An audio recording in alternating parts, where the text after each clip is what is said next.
Alright guys, so I've been watching the Pokemon World Championships. It's going on right now, and I've been hopping between streams, VGC, Pokken Tournament, and even some TCG.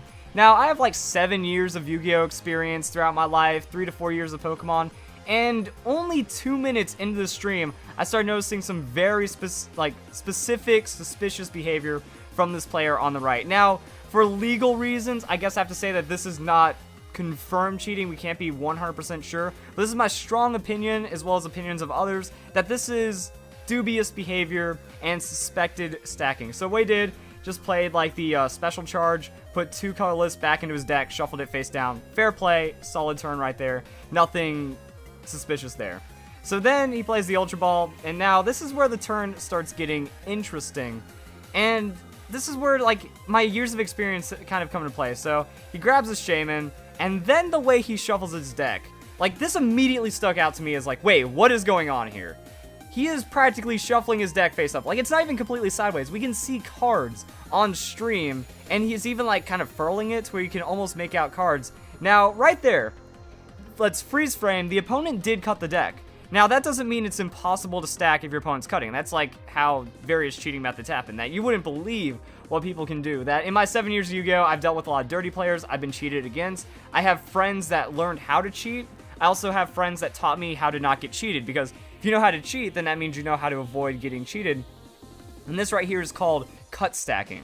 So he is cut stacking. That's when the opponent should have realized, and instead of cutting, just stop cutting. So, you know, a friend of a friend kind of confirming that this is very suspicious behavior at the very least right there. And just because, you know, the opponent's cutting doesn't mean it's impossible. Now, actually, let's go through and watch that specific shuffle right here.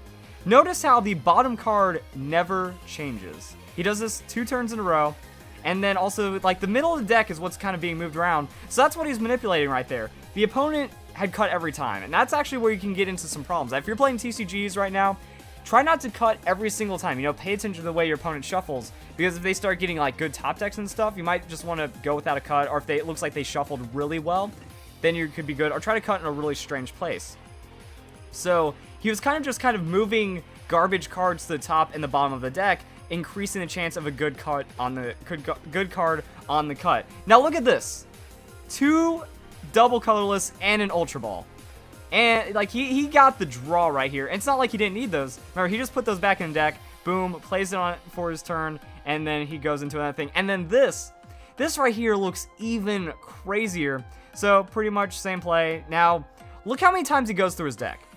It seems like he's specifically studying. No, he already grabbed the Shaman. He already knew the play he wanted to make. Goes through it for the 2nd time, 3rd time, checks his hand, and then a 4th time. So, you know, he really wants to make sure that this goes through, potentially. Again, alleged cheating. And right now, you know, he's got some really good furls. The deck, it almost pauses. Like, that almost looks worse right there. As he's going for that, opponent gets a cut off, and then they're talking about right now, like, they already have the card up. Like, he needs to pull the Dimension Valley. And what does he get? He pulls the Dimension Valley. So 2 turns in a row, shuffles the deck face up after a search card. Well, not face up, you know, in a visible state. Gets 2 draws that he was looking for, and then really changes the tide of the battle. Now, I didn't watch any more past this. I screamed at the computer, I took to Twitter, and I was done. I had to close out the stream, like, no, I can't handle this. Right, I forgot to even mention, like, how much the casters stressed on the impact of that Dimension Valley pull. So we'll see how this sounds. One more Shaman EX in his deck. Can he draw this Dimension Valley, or perhaps a Puzzle of Time can get him there as well? All he needs to find is Dimension Valley to attack, and his opponent down to 2 cards, and Alessandra's going to be in top deck mode. Yeah, wow. What's game? Yep, so massive turn right here. It's set up for 4 cards. Does he find the stadium card he needs to continue this game? Well, compressor, Pokemon there it Stadium. All right, so that'll keep him in play. Wow, if he missed that, he would have been in a really tough spot. That was my initial reaction. My initial reaction to watching that, I'll just keep it playing in the background so that way you guys can, like, identify for yourself. Like, my thing was just like, whoa. Just as I was watching this. And that's what I mean. Like, my years of experience, just because I don't actively play TCG, even having more Yu-Gi-Oh! Experience, like, stacking the deck, cheating happens in pretty consistent cases. But this I wanted to also make a video on because I need more opinions. You know, if people watch this video, I want to see if anyone that has Magic the Gathering experience, Yu-Gi-Oh, TCG, Pokemon, it doesn't really matter. If you have experience like that, hit me up, and I want to see your comment. I want to see if you think this is suspicious, why you think this isn't suspicious. But in both shuffles, the bottom card didn't change, and the top was relatively untouched, and that's where I got the opinion of my second friend. Now, this is one of the friends that actually has, had cheating discussions, or, he's cheated against me, he's had stacks, he's, tried to cheat against me to get me to not get cheated against. See the right hand, he's keeping a certain amount of cards without shuffling.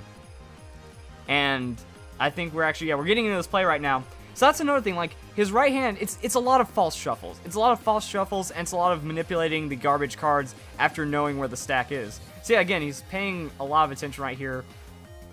Did he actually, pause on where his field card is? Because that could be pretty big right there. The opponent has a stadium out. He's trying to get the most out of it. And then even my friend, after watching it, I just sent him the GIF, and he's like, wow, look at that. He's really holding on to some cards. He's, kind of counting it up, and then you play for that cut. Now, if the opponent didn't cut, it would be really interesting as to how that would happen, because the top card stayed the same, so it wouldn't have gone too well. And it's a kind of a middling cut. He does very consistent cuts, and you can play your opponent like that. Part 2. So there's going to be a lot of people thinking, can't cheat if the opponent cuts, but also, why cheat on stream? Why do something where you're going to get caught? Now, here's the thing. Happens all the time. We have instances in Yu-Gi-Oh! So 2 huge instances of cheating at Yu-Gi-Oh! Nationals. And even right here for Pokemon. So Pokemon player cheats on live stream. Now this isn't stacking, but oh my goodness. If you haven't seen this video, you are in for some madness right here, guys. I'm not even going to make any commentary, but if you feel the need to scream at your computer or yell some kind of expletive, go for it.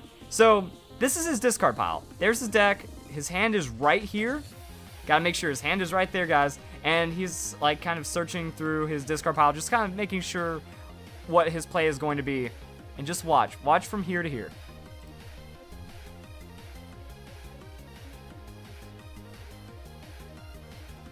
I can't even watch that.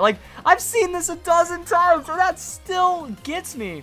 Also, I think he did it twice. So, yeah, 6'10 and at 1830. So, you watch the full video for yourself, but yo, I want to go settings. Do I have the half speed? Yeah, go to half speed on this one. I mean, so he's going through, and you just gotta keep an eye on this. So he identifies a card, he flips it into this part of his hand, grabs it off the top, and then straight to his hand.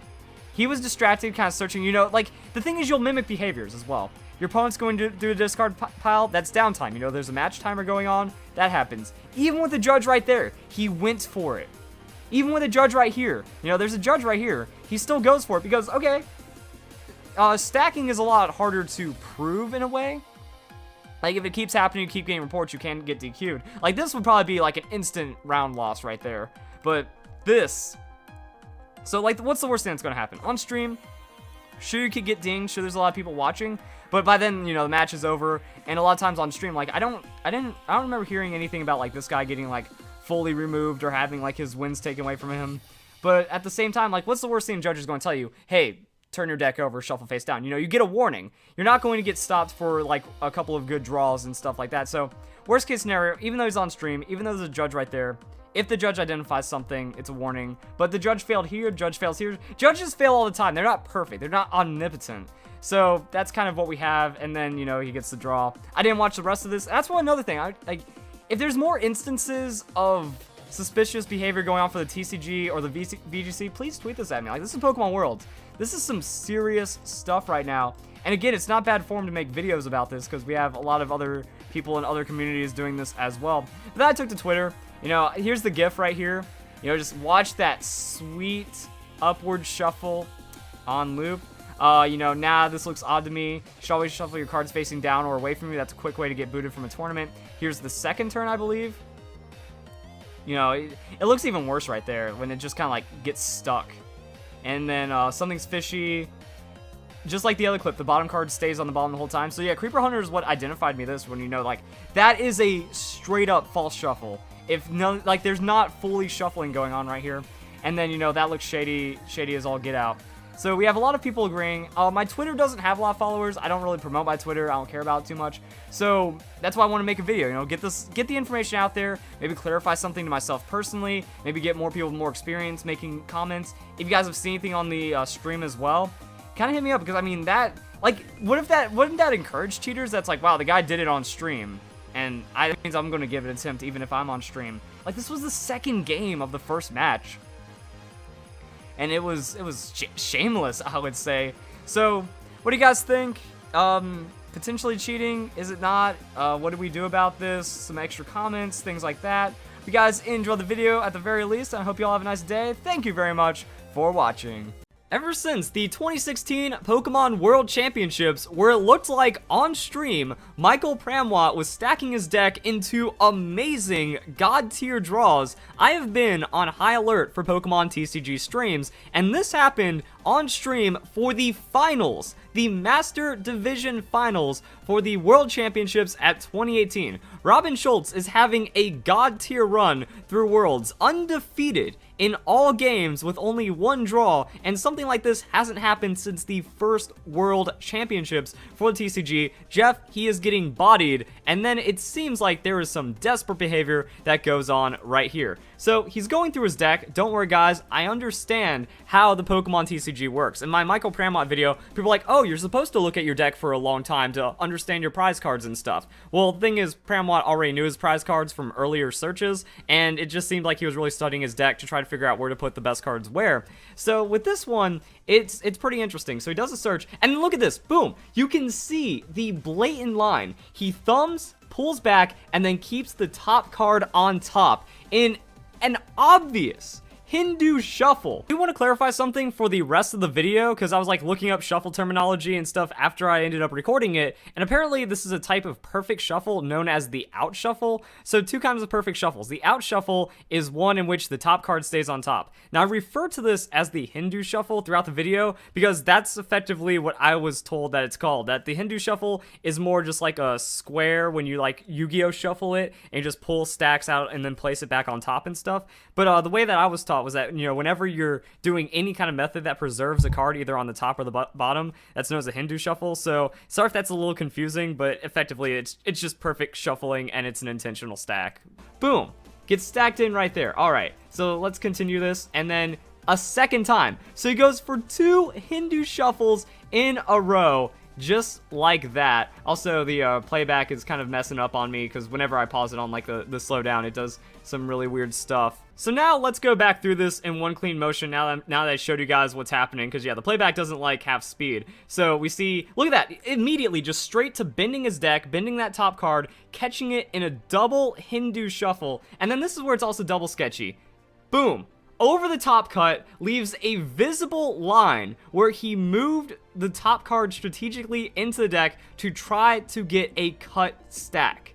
Like, it doesn't, like, that was super apparent right there. I'm surprised that the judges didn't catch that. Like, I saw it live first time on stream, because whenever there's a Hindu shuffle, that's just super sketchy. Like, you're a Worlds level player. You should understand how to shuffle the deck properly. But what we see with the shuffle, it's completely intentional. The way that his thumb bends that card, catches it on the top, double Hindu, and then no riffle outside of that. And then just into just the straight flats where we can see the visible line. So after he does that third cut, so this is number 1, then number 2, then number 3, watch how you can even see the line. The visible where he just went over, boom, right there, there's the line, and he tries to just kind of fold it in right there to force a cut near that card. That way he draws into what he is looking for. That is so sketchy.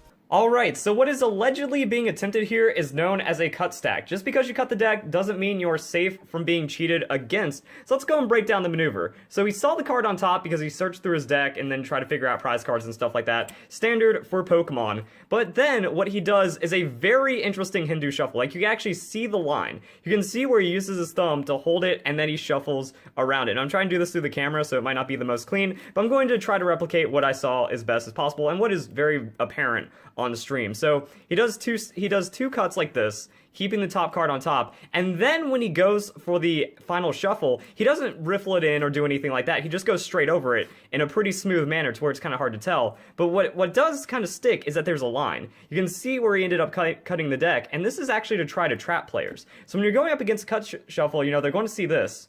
And then a lazy player is just going to grab it, their finger's going to catch where it was stacked like that, and then they're just going to do a standard cut, and we're going to find our card on top. So that's pretty much how simple it is, you know. His looked a lot cleaner. It wasn't perfect, because there were still lines, it was still visible, so I don't know how much time went into that, or anything like that, but yeah, that just kind of shows the methods that are behind this, and it's super sketchy when that happens. Now, there are ways of countering this, because, you know, say the card is, you know, here in the deck. Well, if you cut under it, then that means it now gets pushed to the bottom, and they're not going to be able to find it. So it's best that if you feel like you're being cut shuffled against or cut stacked against, what you want to do is just try to cut really low on the deck. And I think we actually see that happening. That, you know, it's like the last couple of cards that end up getting picked up, because that way there's nothing being fooled around with right there. That was like the most shuffled part. So try to like aim for the most shuffled parts when cutting, or sometimes you don't even cut, you just hand it back to the opponent. Or if you want to be really BM, it's like, hey, I'm on to you, just take the first couple cards, be like, just in case, and then hand their deck back to them like that. So hope that kind of clears up what it looks like, because that is super sketchy. Like, how hard is it? How hard is it to shuffle, guys? Like, you know, all you have to do is go over, you know, just go over and shuffle it like that. Make sure all the cards are getting nice and riffled. No suspicion whatsoever. The thing that caught my eye is 2 Hindu shuffles, keeping the top card on top, and then not even shuffling, just overcutting like that. So that means there's a chance, you know, he knows where the card is, he knows what he wants in this area, and then if the opponent gets baited into it, free win. And then later on in the match, things get pretty mental. So right now, he searched Cynthia, shuffling his deck afterwards, and here we see proper shuffling. He's going over, there's no like cut shuffling, maybe like the odd Hindu shuffle, but sometimes that's just a natural mistake that happens.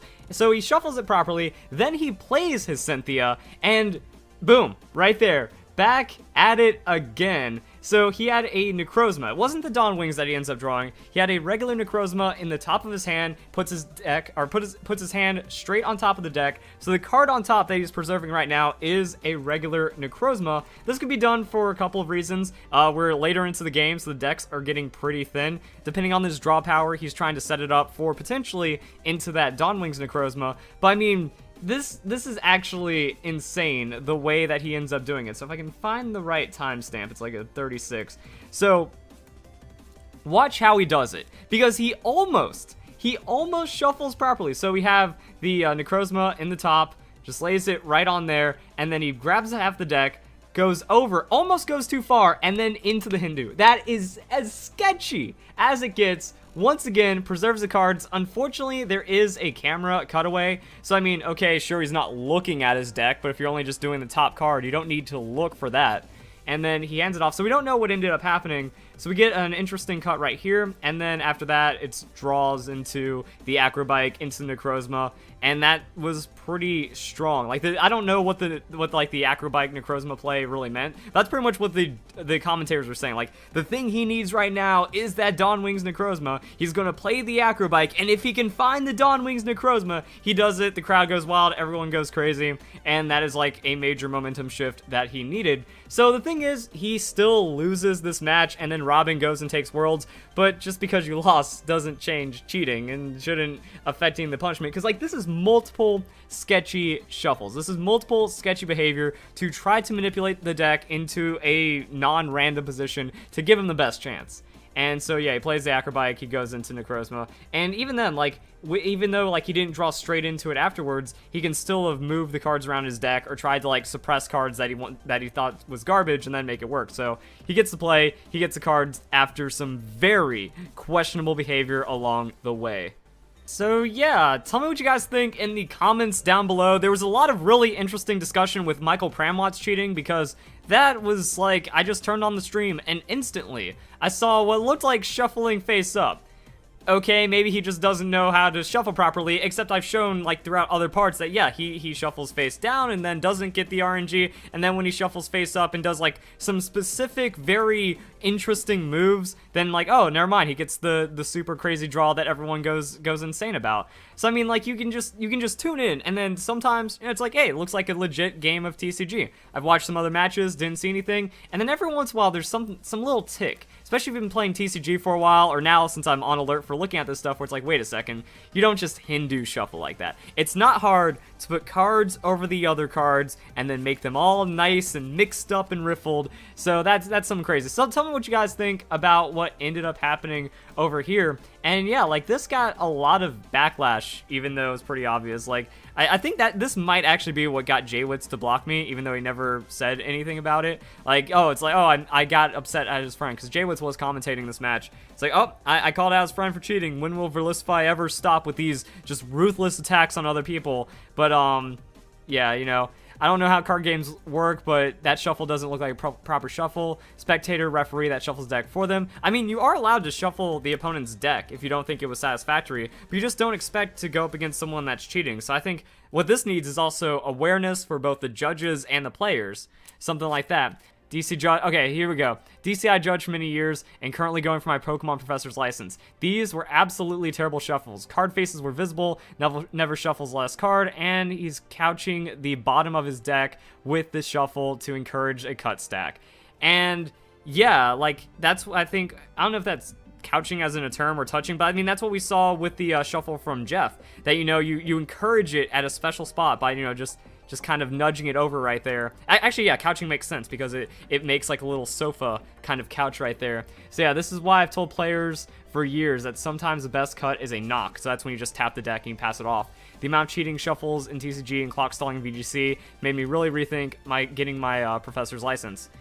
May not know much about Pokemon cards. Always thought these tournaments there should be an official person deal with cards like casinos, eliminating cheating. 15 years of MTG experience, and yeah, this is why I shuffle my opponent's deck after they present. Why so many dislikes? This is cheating. It can't get more obvious. So, yeah. And then there's just like the stupid defense. Like, yes, just because he's a popular figure and has been playing forever, you know, should have researched more and tried to reach out. But what's going to happen? I reach out to Pram. No, man, I wasn't cheating. Yeah, the tapes show otherwise. And then we also have like judges and some other people showing otherwise. Yeah, good thing they were streaming this. You may be able to fool an opponent, but you can't fool the internet. It's just nuts. So we're going to see what happens. There's also been some other videos of other TCG stacking and cutting and then like improper plays, like doing 2 supports and knowingly, intentionally misplaying and stuff like that. So yeah, this is nuts, and it looks like it happened again at Worlds. The desperation, about to get eliminated, 1-0. Just throw in a little bit of Hindu and see if you can pump your odds up just a bit. So guys, enjoy the video. Hope you all have a nice day. Thank you very much for watching. Wait, what? One of my videos resulted in a ban? That's wild. I was not expecting anything like this, but it is coming from the TCG side, so it looks like they take cheating a lot more seriously than they do on the VGC side, and I'm still trying to figure out what's going on here. So yeah, Verlisify video actually resulted in a ban. This is wild. It's all over. Apparently Jeff Kolenc got banned, and everyone's just like, wait, what? I reiterate, what? What's going on? Allegedly, the guy who came second is now banned. Did the Wolfpack hunt him down? No, because it's a proud wolf. Hey, thanks for being a fan. This is the first time I'm hearing about this, and the thing is, it's not like Sarah's just some rando on Twitter that apparently is Proud Wolf, so supporter, therefore must be discredited because everything Verlisify says is wrong. She was at the event. She was at World. She's a part of the TCG community, and I've also been seeing a lot of comments. Like, there's comments on my video, there's Discord comments, there's other people on Twitter talking about this. Like, we have this. Wait, chill. Did Jeff Kolenc really get banned? What? Yep, updates. I guess he stacked in the finals and it came out. You know, Verlis has a video on the channel about it. Damn, he's that guy that beat Ray with Lunala Prisms. Yeah, so I don't even know what's going on. And the thing is, like, I'm still trying to figure all this stuff out, but yeah, the more we go down, you know, I just spent 20 minutes telling a mate to not watch his stuff, and now you're telling me to say, well, this one video was right. We don't know for sure. We still don't really know for sure. Even a broken clock is right twice a day. See, like, I hate this. That even if this turns out to be true, and I got something right about showing someone cheating at a Worlds level event, people are still in denial. People, like, that's a problem. I'm the only one in the Pokemon community that's being real about these things. I'm the only one that's not going to be fake and cover up all the cheating and stuff like that, because we have WolfClick. using hacked Pokemon. Like, that is confirmed. We have Ray Rizzo using hacked Pokemon. That is confirmed. That is undeniable. We have top Worlds competitors getting caught left and right, but no punishments. I mean, TCG, I guess since there's a lot more money on the line from, like, what you pay to, like, set up your decks and stuff. I was about to say it's easier to catch people on TCG, but at the same time, it doesn't change that Ray Rizzo used illegal Pokemon, multiple illegal Pokemon, and then got hired by the Pokemon Company. And then Wolf Glick used illegal Pokemon. Jin used illegal software to duplicate his Pokemon to then give away. And then the Pokemon Company gave him all these features and is just like praising him nonstop. So I don't understand this part. But yeah, didn't watch video because Verlis, but damn, this sounds like some spice. Surely they have other reasons. Yeah, like, I don't know. We don't know if he was banned for conduct outside of it or if this video actually got it. But I mean, when you look at what he did, so I think this is really what seals it. So second game, World's Finals. Watch this. So he played Cynthia, put his cards on top of the deck. He goes for a shuffle, almost goes over and shuffles properly, and then goes for a false shuffle right there. Now in my video, I'm so embarrassed because I called it a Hindu shuffle because that's what the people at my card shop called, you know, a false shuffle like that, but it's actually the Pharaoh shuffle. The thing is, he just Pharaoh shuffle like the whole finals. I've also seen some other videos of him doing that as well. So it's like he's intentionally trying to stack, and I think that one really shows it, that he goes over, almost does it, and then starts shuffling poorly. And even like earlier on in the match, you know, it's 1, 2, and then a false cut. Like, look at that. He did his own cut, couched it, and then didn't even like try to do anything. So trying to seed the opponent into cutting where he wanted to do a successful cut stack after doing a Pharaoh shuffle. It's all over the place with what, like, it seems intentional, and he's a game behind. It's World Finals. I guess he gambled it away, and then the judges, they went over the tapes. They maybe reviewed some other conduct. Maybe he already had a warning at some point in the tournament, and then they just decided to give him a ban or something. Or it could have been something unrelated to this, and maybe my video brought attention. Who even knows? But that's one of the crazy things that is going down right now, and the TCG community doesn't even know what to make of it. And also this, I think this is actually related to Jeff Kolenc. The crime of being a Yu-Gi-Oh player is enough justification for me. So I guess, yeah, like, random people just talking about this and hearing about the Kolenc ban, and then they're giving their 2 cents. This is a little sub-tweety, but yeah, he's actually a Yu-Gi-Oh player. Or at least there's a feature, you know, of Jeff Kolenc, September 1st, 2012. This is on, like, the official Yu-Gi-Oh website, breaking down one of their matches at an event. And there he is. So yeah, like, he's a Yu-Gi-Oh player. I couldn't find anything if he was, like, banned or restricted from Yu-Gi-Oh play, so there's nothing really going down right there. So I'm guessing this has to be related to him, and then there's just other people talking about Kolenc on top of just buzz and stuff like that. So something weird happened, and I hope we get more information at some point. Like, that's the problem. Like, if you look at Yu-Gi-Oh, you look at Magic Gathering, there's a lot of resources. You can generally find out when someone gets banned. But in TCG, there's a lot of things at play right here. Because I made a video, because I talked about it, people are being very hush-hush. You know, you're not allowed to allow the facts that Verlisify found someone to be cheating, and that can't get out to the greater Pokemon community. That's staying in the niches. This is locked down. We don't even have full information on if or how or what he was banned for, because people are just refusing to talk about it, because if I turn out to be right, then that's going to shatter everyone's worldview. Like, people are skipping my videos just because it's for Listify, even though there's correct information inside of it. That just kind of shows a lot of the problems in the greater Pokemon community. I haven't really been proven wrong about anything, but people act like I have. You know, Pimp Knight, it's undeniable. It is impossible to deny that he is lying, cheating, and scamming his audience with what he did about that Zero Ore event, but people will still defend him, and then they'll slander me to continue to defend Pimp Knight, and then people get a bad, you know, interpretation of me, or they get a bad, like, they just don't trust me from hearsay and word of mouth, even though I'm pretty much always right when it comes to these things, and no one has shown anything otherwise. And then, kind of like what I said earlier, you know, the rest of the Pokemon community, they either make a mockery of actual legitimacy inside the game, or we just have all these other Poketubers supporting it. So, I mean, like, we have Wolfglick. After he won Worlds, there was, like, all this show, everyone was just praising him, trying to get as many views out of that and use him to really pump up the Pokemon community, despite all the evidence that's stacked against him. And then he has Team Dream Ball. So he got caught with an illegal Dream Ball Raichu. Instead of owning up to it in any capacity, he calls, you know, he's just like, Verlis Wolf is a bad person, you know, Verlisify is bad and all this, and then he names his team for one of his leagues, Team Dream Ball. So not really owning it up, trying to make a mockery of my legitimate claim against him, and him getting caught for hacking, just trying to play it off and then get the whole Pokemon community to go like that. We have A Drive, you know, we have Team Ray Drive. So Ray Rizzo, again, cheated, didn't get caught.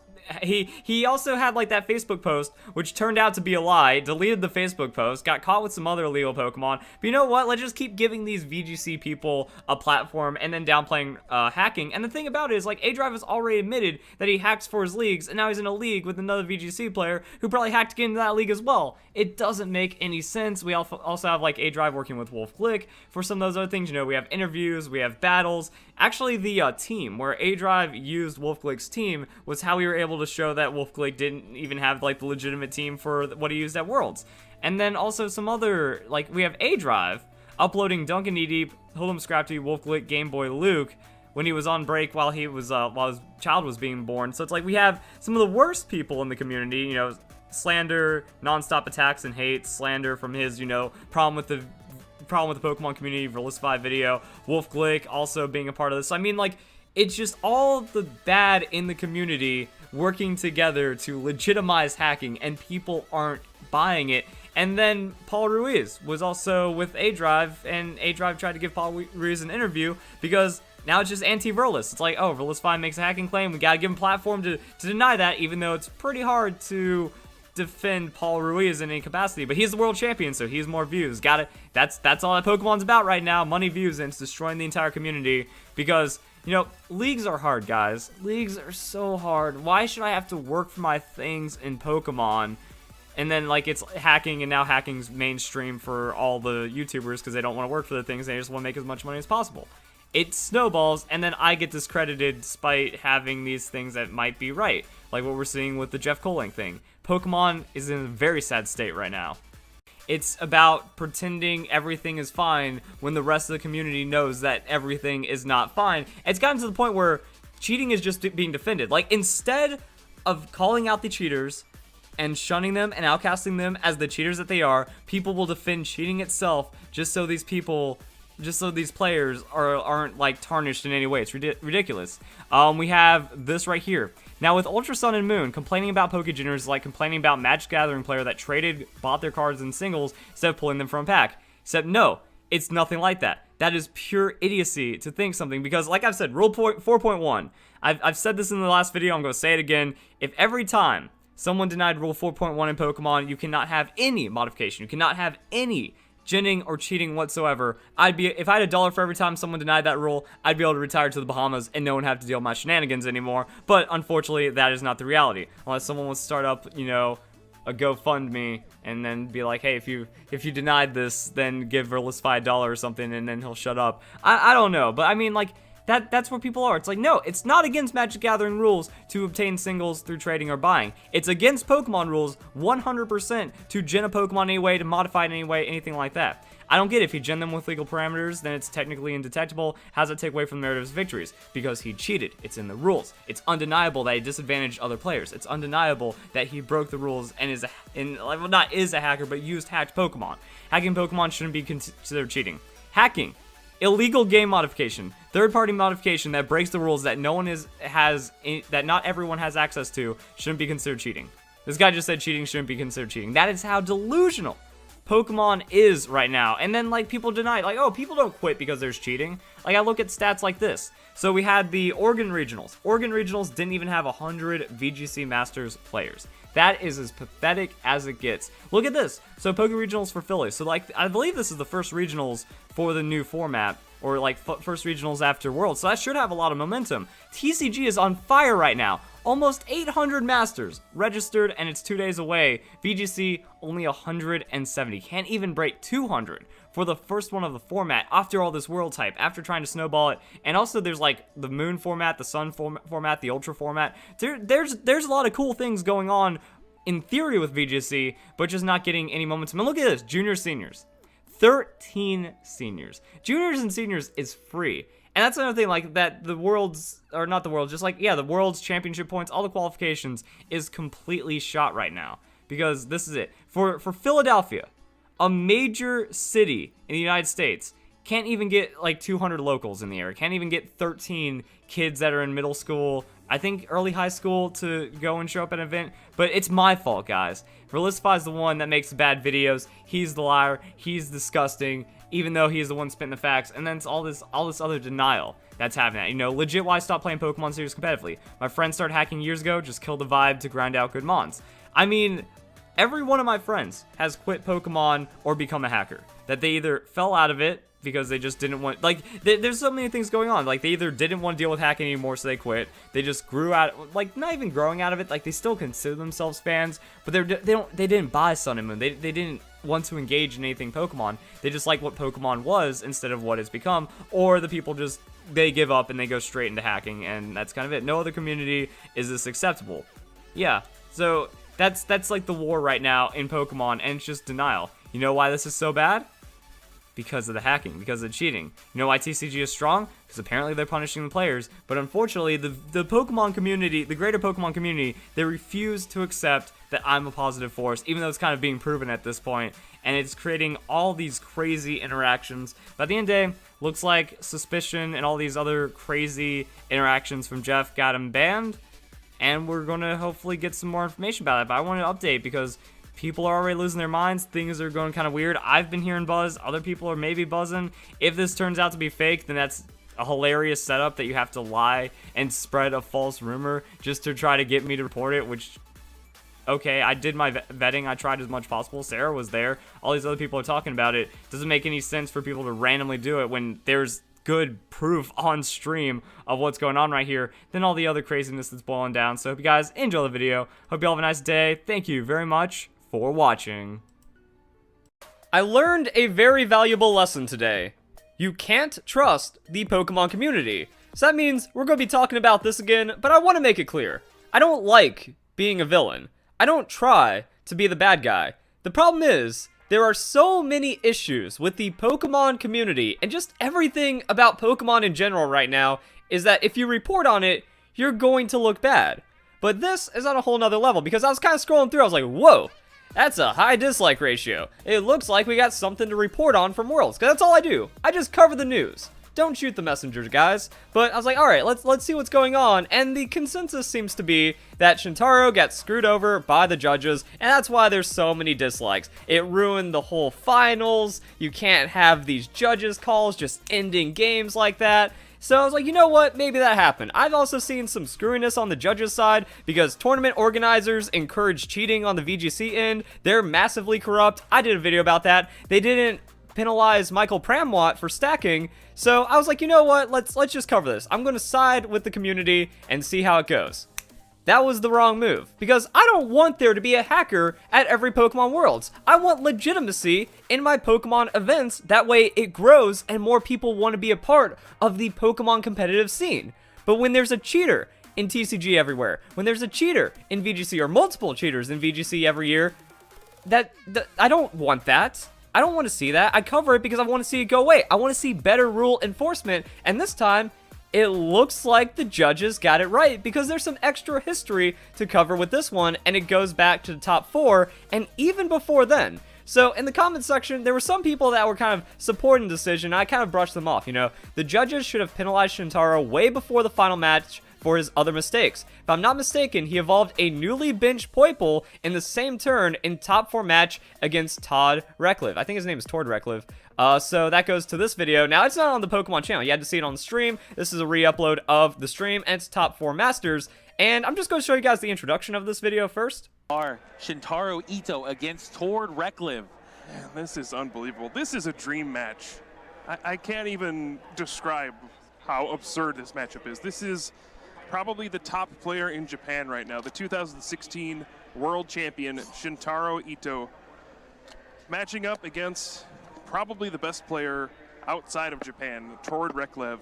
Now, this is a little thing that irks me about the commentary in VGC. I feel like it's way too overpraising. I feel like there's way too much favoritism, way too much bias, and especially on the VGC side, it's like, wow, you're just overly praising this hacker, and it seems like you don't even care about the legitimacy of your game. And I noticed this a lot with Wolf Glick, that when Wolf Glick got eliminated from Worlds and didn't make it to top cut, it was just pretty much like, man, we just gotta really stress how good of a player Wolf is, and they gave almost zero credit to the opponent for beating Wolf. So when you also see that kind of favoritism, it makes it harder to want to get into your scene. I feel like everything going on in competitive Pokemon is actively keeping players out of the game. But let's just say what they said is true. You know, Shintaro, he's like the best player in Japan. He has all these accolades behind him. Same thing when it comes to Tord. So now let's reflect that against Shintaro's play. So this is from elsewhere. Notice how at the very beginning of this, boom, he slaps down the Poipole. Now he plays a series of cards, that way he can get his Naganadel. And then after, you know, how long is that? 50 seconds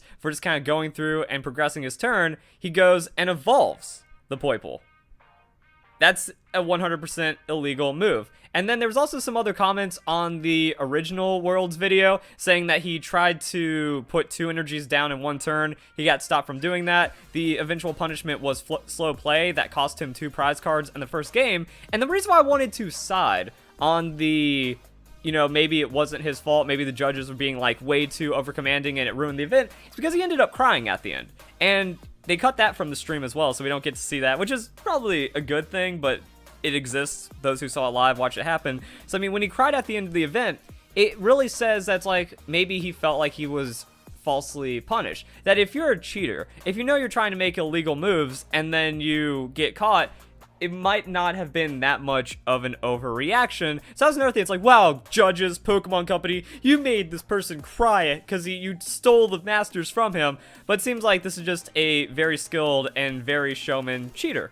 So we have multiple instances of suspicious play in a short amount of time from Shintaro with the evolution, with the attempt to double energy, and then with the slow play. Also, he receives a warning in this game, so since this is top 4 and then during the finals, that means he's more likely to just get a straight up punishment, and the judges are already kind of onto him. But this right here, this is the big turn of cheat. I'll turn it over to the commentators so you know what to expect for this one.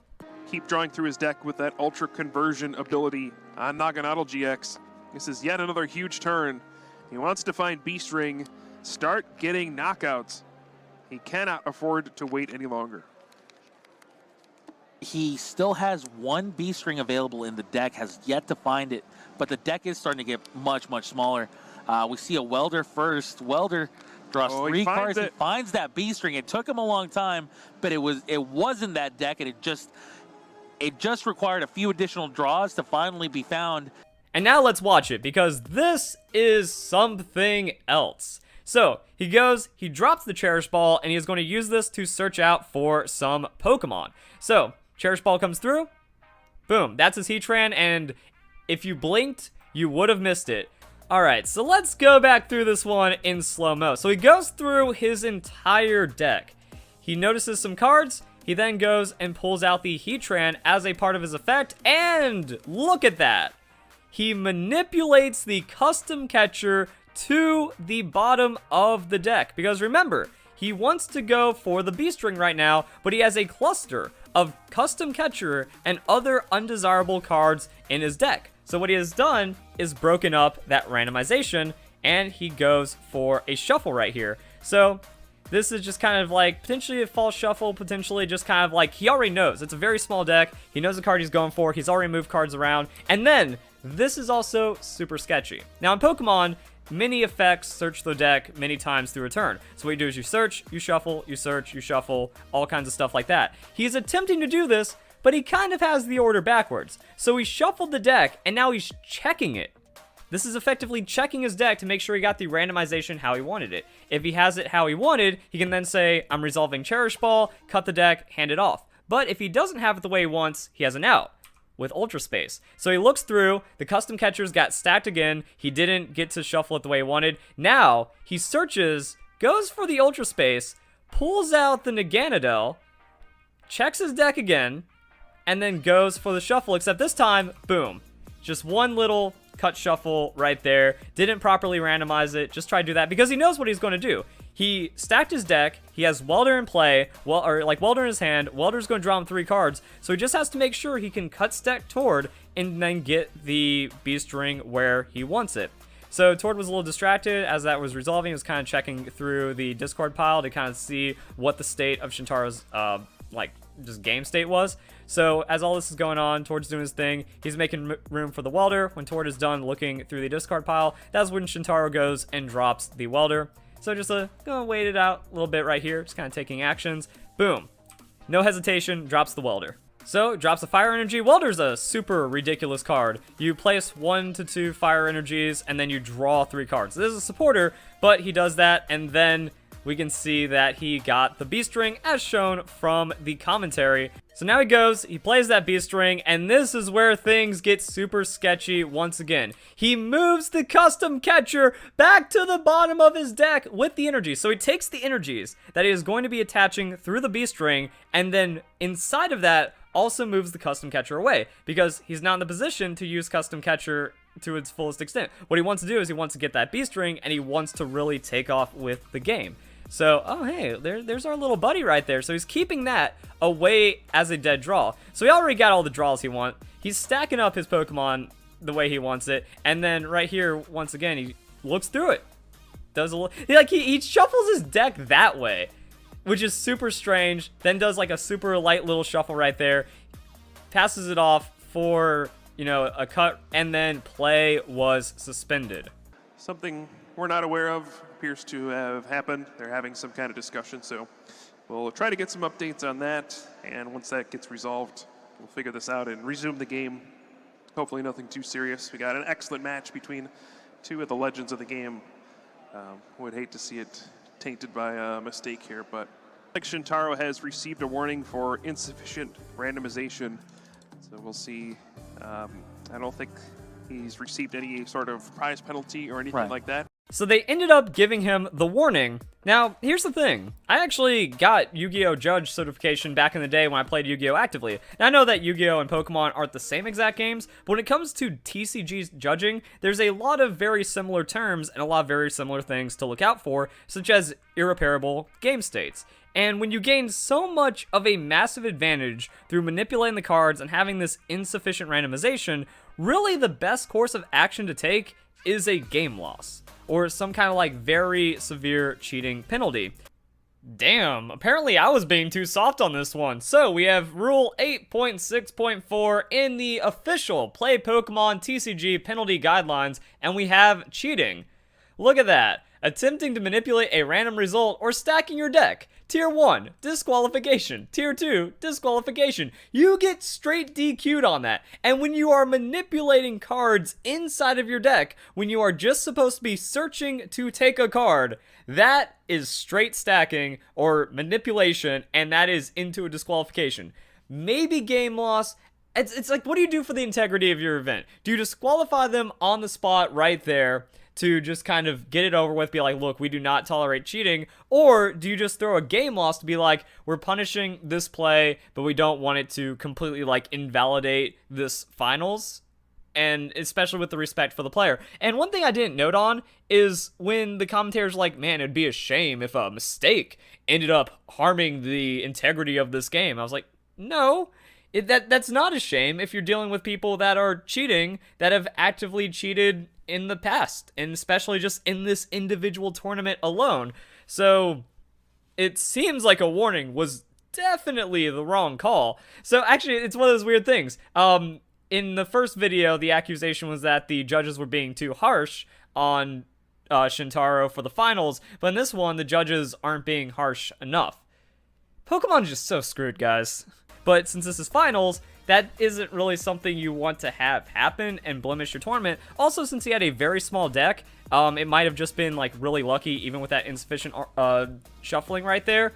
But maybe they also missed that play. You know, if I saw him manipulating the cards like that, they might not have catched it because he plays so fast throughout all of this. If they didn't catch that, then yeah, then that might just be, okay, that was a little sketchy at the end. You just search your deck twice, you did a little blip, and then you ended up drawing the exact card you wanted. We're gonna slap you on the wrist from that one. But if they didn't catch the this move right here that he did multiple times, like even when you're slowing it down on that on the Welder one, like not the Welder, the Beast Ring search, that looked super sketchy. So because of that, you know, that could have been a game loss because of how much of a benefit he ended up getting off of that, and then he ends up beating Tord and then going into the finals. But this also brings up some other sketchy things because we can see how many moves this kid can make in a turn. That he was thinking this out so far ahead, he was able to cheat inside of it. That he knew, alright, I'm going to Cherish Ball, I'm going to RNG. I have an out for that. I'm going to play the Ultra Space. I have an out for that. I can still shuffle my deck, I can manipulate it. All I need to do is just keep doing this crazy fast play for the B string. I mean, it seemed like he was ready to go into the Weldy. He threw that on top, he's like, alright, gonna let my opponent search my deck, finish his action. Good, boom, straight into the welder. He already knows what he's going to do, attach the energy. So, I mean, look how fast he is. He is an experienced player playing at a blinding pace. So when it slows down so much to where it takes over a minute to promote a Pokemon, that's fishy.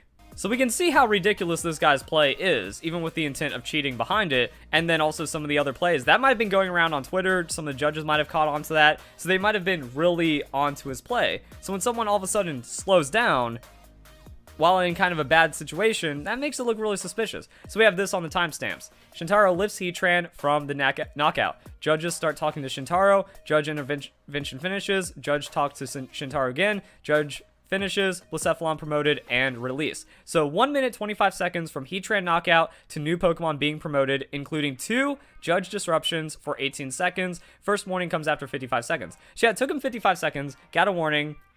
He still kind of kept playing it slowly, got another warning, and then that was when he ended up getting it. So congratulations, Henry. Judge intervention was nothing to do with him, and he played his game perfectly. So that was the guy that ended up winning. Yeah, I'll let you guys decide whether or not this is reasonable or not in the circumstances. Equally, if you want the other players for comparison, go ahead. I think minimum 30 seconds should be allowed to think. Minute should be considered a warning. At least minute 30 should be a prize penalty. But remember, he also had a warning from the previous game. That is still a black mark for the tournament. The fact that he was told repeatedly during the event to slow down because he was going too fast, it's biased and should be overturned. And that was another problem because, yeah, he was told that he was playing too fast throughout the event, but it's just promoting a Pokemon. That's a difference between fast play like we're seeing right here, when your opponent can't even keep up with what you're doing. If you're, shuffling around, doing all this, like, not sufficient RNG, and you're trying to do all these sleight of hands, you end up dropping 2 energies in a turn, end up evolving a Pokemon the turn you play it. That's when it's very abusive, kind of, quick little play. But just taking time to promote a Pokemon, I don't know, I feel like he was maybe trying to get away with that too much, and that's when they called him on the 2 prizes. But this just goes back to all of the other things happening in the tournament. So it's just a really wacky call and a really weird thing, but I feel like that it's now like this is where the legacy of this player comes into question, especially if he's playing this fast, if he's playing this skillfully against lower tier players. I'm not even talking about World Swiss. I'm talking, yeah, and even with like the language barrier at Worlds, you can definitely get away with more, it seems like. There's a language barrier and he's playing at the speed of light like this, can maybe get away with some extra little moves that the opponent isn't going to catch. So that's something to take note of right there. But what about like national tournaments? What about these smaller tournaments that earn you points to get into Worlds? If you're just kind of doing these plays against an average player or a novice, they're not going to catch it, and then that means you're going to be able to progress through it. Is he a very skilled Pokemon TCG player? Is his deck building good? I don't really know everything about him, but going off of the accolades, probably. But does he garnish his play with a little bit of cheating? It seems like that's the case, and that's never a good sign. Now, people are going to say, well, if he's such a good player, why would he cheat when everyone's eyes are on him, and he's even being recorded and he's at the finals? Why would he risk it? I mean, you guys must not be familiar with, like, the Yu-Gi-Oh! Community and stuff like that. So, we got my boy, Mega Capital G. WTF are Konami judges doing? Multiple illegal plays caught on stream. What happened at YCS Denver? So much cheating. So, I mean, this is like, guy got caught cheating at YCS. All this stuff just happens non-stop. We even have this, Disgrace Magic, the Gathering Star band removed from Hall of Fame. So this guy was playing with a marked deck to where he got banned and removed from the Hall of Fame because of it. But it's where you see these things where people are like, oh man, this guy is like my hero. He's like renowned as one of the greatest in the game. That non-stop praise, turns out he was cheating. And then you only know when he gets caught. You don't know how long it's been going on. Everything comes into question. You don't know how much of it was natural talent, how much of this, like if this has been in his play the entire time. There is skill to make it consistently up there, but it also seems to be, when you push your advantage over someone else that is also revered as one of the greatest players of the game, a lot of it really becomes questionable by that point. Also, we have things like this, top 10 Yu-Gi-Oh players who allegedly cheated or screwed the rules. Just non-stop, it's one of those things where it turns out to be the highest players as well, because apparently it's really difficult to have consistency like this inside of such an RNG-based game unless you're stacking and stuff like that. So yeah, Yu-Gi-Oh! Has a lot of cheating. I mean, there's more articles. Yu-Gi-Oh! World Champion banned from competitions for cheating November 19th, 2018. So still fairly recently, turns out he managed to manipulate the order of his deck cards and avoid shuffling his stack during a match. Seems very similar to what we had, but this just kind of goes back to like what I was saying earlier. Can't trust the Pokemon community. With Michael Pramwat, everyone got mad at me. They were like, hey, how dare you go after this beloved player? I feel like that's actually why Jay Woods blocked me on Twitter, because I guess I hurt his feelings by calling his cheating friend a cheater or something like that. Welcome back, Wolfpack. Verlis here, and I want to show you guys this insane clip that was tweeted at me earlier today about cheating in the TCG. Oh my goodness, this is coming from the Bolados channel. Video taken at the Sun and Moon League Cup at Outpost 2000 in Coon Rapids, Minnesota on Sunday, and then hosted by your friendly neighborhood Bolados. So it looks like they're just kind of showing some random streams or uploads, and like what I don't understand is because I watch a lot of Mega Capital G and I watch a lot of other channels that do TCG as well, and you like see people on stream for Konami, and we have Michael Pramwat who cheated on stream as well for a Pokemon event. It's like, do they think they're just not going to get caught? Are they that confident in their sleight of hand? So just watch this. The guy plays an Ultra Ball, and this is the most magical Ultra Ball I think has ever been played in the TCG. Actually, you don't even need to slow it down. I slowed it down just to make sure I was understanding what I saw right here. So he's searching his cards. Boom, adds that to his hand. We got to go back actually a little bit more. So yeah, he plays the Ultra Ball. He's going through his deck. He's like, all right, I'm liking this card right here. So let me go and move that to the front, and then I'm going to go and take another one. Once I go and find it. There's my double card. Let's go move that to the front right there. He shows the Mewtwo and then drops that on his Ultra Ball. So he's like, let's see, when he finds it. Oh, actually, no. He puts it into his hand first, searches his hand, and then drops the Mewtwo to be like, by the way, I'm resolving the effect on the Ultra Ball. So he just got 3 cards from that one Ultra Ball with just some absolutely insane cheating. And was there a judge there? Or, no, I think that guy's just filling out a match slip on the other table. So yeah, like, no one caught that except for the stream, and the dude got completely busted. And at least I have a little bit of faith for some other parts of the Pokemon community, because it seems like the TCG community, they're disliking this video because they're like, I cannot believe that cheating. Cheater, couldn't even live myself if I did that. I know! Like, that's the most disgusting, greedy cheating I've ever seen. Like, I can understand if you take a gamble on a stack, even like a cut stack or something like that. But this is absolutely ridiculous. He goes not for 1 card, but he stacks his hand with 2 cards after searching on that Ultra Ball. That's pretty nuts. And then, you know, I don't know how you could take a Pokemon, a Stadium, and oh wait, I didn't know you could take a Pokemon, a Stadium, and an Energy with an Ultra Ball. You know, but he had the balls do it on stream. Get rid of him. Exactly. I feel like this person needs to be banned from playing in any events at that store for sure. And if not, just like completely get banned for the rest of the year at the minimum for TCG. Like, I feel like they should do some kind of like CSGO policy, where if you get caught with a ban, you know, it's 2 years and then a review. Or if you get caught cheating, it's 2 years and a review, because like that's disgusting cheating. And imagine like what he could do to regionals at that, you know, early matches, regionals against maybe unaware opponents that expect better from sportsmanship against who they're going up against. Yeah, like no one's going to be ready for that. They're just like, all right, he played an Ultra Ball, he's going to search for a while, because like that's one of the issues about TCG, is that it's a lot about searching and making sure you understand your prize cards. So people just kind of accept, yeah, he's going to go through his deck for a while and try to figure out what his prize cards are, and then plan out his strategy as he's kind of stalling while searching for the deck. So that happens a lot as just a part of the Pokemon TCG strategy, and then that's where you can just kind of not pay attention and then get completely dropped right there on that. But yeah, it's great. All the comments, little scumbag. Yeah, like that is the peak of scumbaggery in TCG, and I want to show you guys. Yep, that's a ban. You know, Yu-Gi-Oh! Players love cheating and all this. And that was another thing, like, I've seen some crazy Yu-Gi-Oh! Cheating from some of the videos, like when Mega Capital G talks about, like, YCS events. It's like, guy just picks up a card out of his graveyard and adds it into his hand when no one's looking. Like, people do some crazy things, dropping it into their lap, picking it up later. So, on stream, nonetheless, and just like, if anything, this video shows you guys what to be aware of, guys. That people will scumbag you, even at locals, even at friendlies, you know, even at something like that. And actually, this is a Pokemon Sun and Moon League Cup, so it's a bit more than just the locals, but be aware, because, you know, any kind of little bit of sleight of hand, any kind of drops like that, they're going to be hard to catch, and they're going to look for when you're not paying attention, and then they're going to try to do that to you. So, super unfortunate that this had to happen, and I think that's all that we have going on. So if you guys enjoy the video, at least the TCG community doesn't stand for cheating as much as VGC, and just some absolute insanity with the unsportsmanship and cheating in the Pokemon community. So if you guys enjoyed the video, hope you all have a nice day. Thank you very much for watching.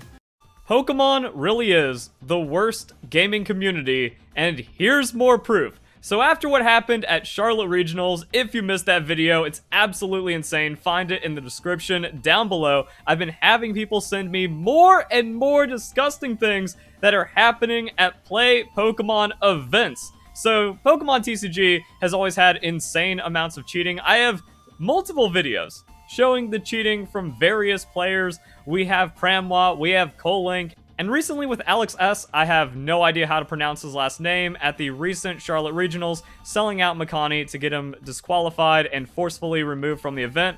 But there's all kinds of cheating in the game. We got stacking, and then we just have hard cheating like this. So a lot goes on in this play, and that's also to obscure what's going on to confuse the opponent and get away with cheating, and we can clearly see that happening. So there's a play of Drizzile off of the Evolution Instance. So Evolution Instance is played, search your deck for an Evolution Pokemon, reveal it, put it into your hand, then shuffle your deck.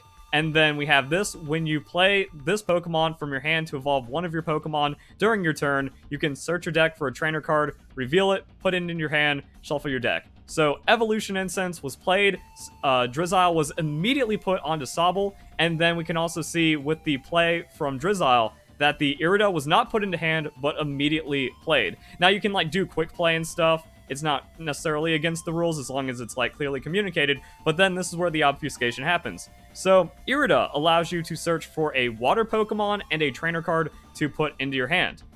He doesn't do that. So he checks his hand after playing, and then goes back to his deck to pull out 2 trainer cards. So we have trainer card 1 right there, and then trainer card 2 right there. So here's him lying about that to his opponent with the cards that he's taken, and then he plays 2 cards at the same time to further obscure what happened. Clarification: he played Quick Ball, which requires you to discard a card. So he didn't play both cards. He played Quick Ball and then discarded the other card. But again, this was with the Quick Ball he searched from Irida, so he was just trying to play too fast for the opponent to catch his cheating. That's what happens. And then when asked what he searched with the Irida, he then shows the trainer card, and then this is where like the hard cheating comes into play. The Palkia that was already in his hand. So just straight lying, indefensible cheating, and then we have it like quickly summarized right here. Irida's text says to grab an item and a Pokemon from your deck. What Isaiah did was grab 2 items instead. After putting them into his hand, he showed one of the items and a Pokemon that he had in his hand to appear like he played the card correctly. Now, rewatching this after understanding all the craziness that just went down, it really looks like this is a super rehearsed play to confuse the opponent and get away with cheating. So, there's the play. There's the drop of the trainer card from the Drizzile, and then he searches the 2 trainer cards, and then he lies with the Palkia. So, 2 trainer cards, immediately plays one of them. After this, checks his hand. So yeah, puts in, plays, and then goes back to his hand and then shows the Palkia that he never searched. Hard cheating. And then we have other comments breaking this down to show that's not just me looking to find a penalty where one did not happen. I would like to give him the benefit of the doubt. He may not have meant to have cheated, however, in that split second where he showed the Palkia, he cheated. Exactly, like, that is deliberate cheating action right there to misinform the opponent. And another reason why this is so serious is because it's happened multiple times on stream. It's not the first time that he does it. In the Worlds, he played Irida for Bucket and Incense. The opponent viewed the error before Isaiah put the cards in his hands. So he's done this multiple times with this card, and then has also been caught on stream cheating in other ways. He's just a cheat, and that's just where, like, that's what's infested with TCG. And what is the penalty for cheating? Disqualification. There is no minor, there is no major cheating, it is all severe. Go directly to home, do not pass go. And we can see why the cheating is so prevalent, because almost the entire Play Pokemon community is absolutely deranged and toxic. So we have Jace. Sorry, well, you're not sorry. Like, anyone that leads with sorry and then is completely disrespectful about it or just speaking, like, deranged is not sorry. Sorry, but I do not support you or your videos as they completely disregard the people involved, lie, and are only meant to further your own gain through clickbait titles. Lie, I've never clickbaited, I represent the story as stated by other people. I also do not give you permission to use my public tweet in any way, do not include it in anything or else. So, threatening, on top of something that he has absolutely no ground for. It's a public tweet of a public broadcast event post. And like we saw with Makani, who said I wasn't allowed to use his public post for a video, even though he let other people make videos, he let anyone comment and share his public post, you immediately lose all standing for permission when you discriminate an individual on something that's a public post, especially. Like, you just look ill and deranged. This is like the most boomer stuff ever. Like, whenever there's like a Facebook data breach or something, and then you just see tons of comments saying, "This is my legal statement saying Facebook does not have the right to use anything from my profile." Like, nah, it doesn't work that way. So the Pokemon TCG community just keeps on getting more and more toxic, mentally ill, and cheat defending, as well as abuse and discrimination defending. That is proven by these statements, and also things like Makani and Alex have said. And it's not better anywhere else. We still have VGC, where it's all cheating and scumbags. We have Wolfie VGC, a confirmed career-long cheater that still gets defended. And his idiot fans cannot accept the fact he is a proven habitual user of hacked Pokemon, which is cheating by the rules. And it gets even better. After getting caught cheating, Isaiah made a twit longer, and this is like when Dream tried to defend his indefensible hacking. It's just so clearly full of lies and deflection. So I want to start by stating I made a gameplay error in both of these situations. This post does not absolve myself of any blame, but rather explain that there was no malicious intent. Video says otherwise. While I'm aware the statement will not change minds of many who quickly labeled me as a cheater, I mean, we already have what you admit to be multiple things and other people talking about multiple instances. I want to give the community a chance to hear my perspective. I'll start by talking about round 4 on stream. During the event, I was not in good headspace. Deflection does not matter. I was exhausted, dealing with sinus congestion and migraines, and extremely anxious because of the events that happened during my first week of college. Deflection does not matter. During a point in Game 2 on stream, Xander asked me to play a little faster, which is completely within his rights, but that comment caused me to worry about being called for slow play. During Game 3, I had an advantageous board state, and I used Drizzile to grab Irida, intending to take Drizzile and Quick Ball, and then Drizzile for Cross Switcher. However, I skipped over taking Drizzile and illegally took Cross Switcher and Quick Ball off the Irida. If you look on stream, you can see I laid the 2 cards on table that me and Xander both stared at for a few seconds. My mind was elsewhere. When asked by Xander what I took, I looked at my hand and saw the first 2 cards, Palkia V-Star and Cross Switcher. And then he says I had no ill intent on this action. And that's where it's just a clear lie, because like, you have to fabricate and lie to your opponent about the game state, which is cheating, just on top of the other things to gain an advantage. And again, like, trying to deflect off of what happened to make it seem like it wasn't deliberate, guys. Also, with being called on slow play for the previous game, it looks like Isaiah was trying to also cheat by slow playing to give himself even more of an advantage. And then second incident occurred in round 2 against Joey. So what happened here was over the course of 2 turns, he played 2 Irida, but returned the second Irida to his hand instead of discarding it. A simple gameplay error in isolation, but when you look at the other cheating that occurred and then trying to deflect and lie about it, it's really a pattern. And that's also how like TCG cheating works. It's a constant barrage of trying to confuse the opponent or gain the little advantages with improper searches and improper play of cards. And if you are a habitual cheater, you're going to get caught multiple times throughout an event or even a single game. And then there's also people that are saying it's happened other times on stream. Just a notorious cheater. So I wanted to bring awareness to that, what's going on in TCG, now that what's happening at Play Pokemon events is getting more and more coverage. So check out those videos, like, comment, subscribe, share, comment your thoughts down below, and post more if you've got them. If you guys enjoyed the video, hope you all have a nice day. Thank you very much for watching. The Pokemon community is completely backwards. Cheating is rampant and even defended. Meanwhile, if you're disabled, you get penalized for that. And if you don't properly state your pronouns, you just get kicked out of events.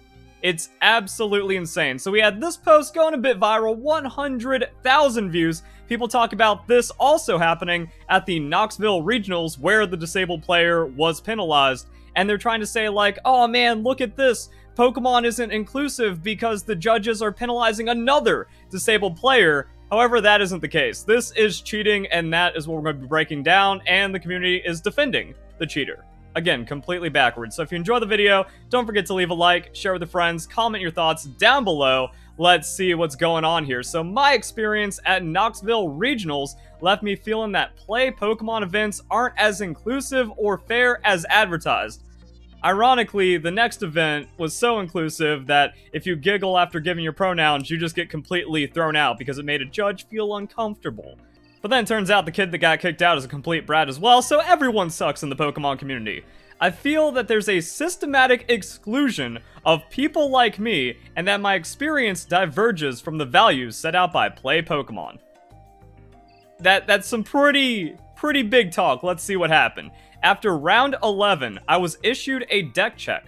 4 cards were found with bent corners, resulting in a game loss when I had a record of 8-1, 3 wins from top 8.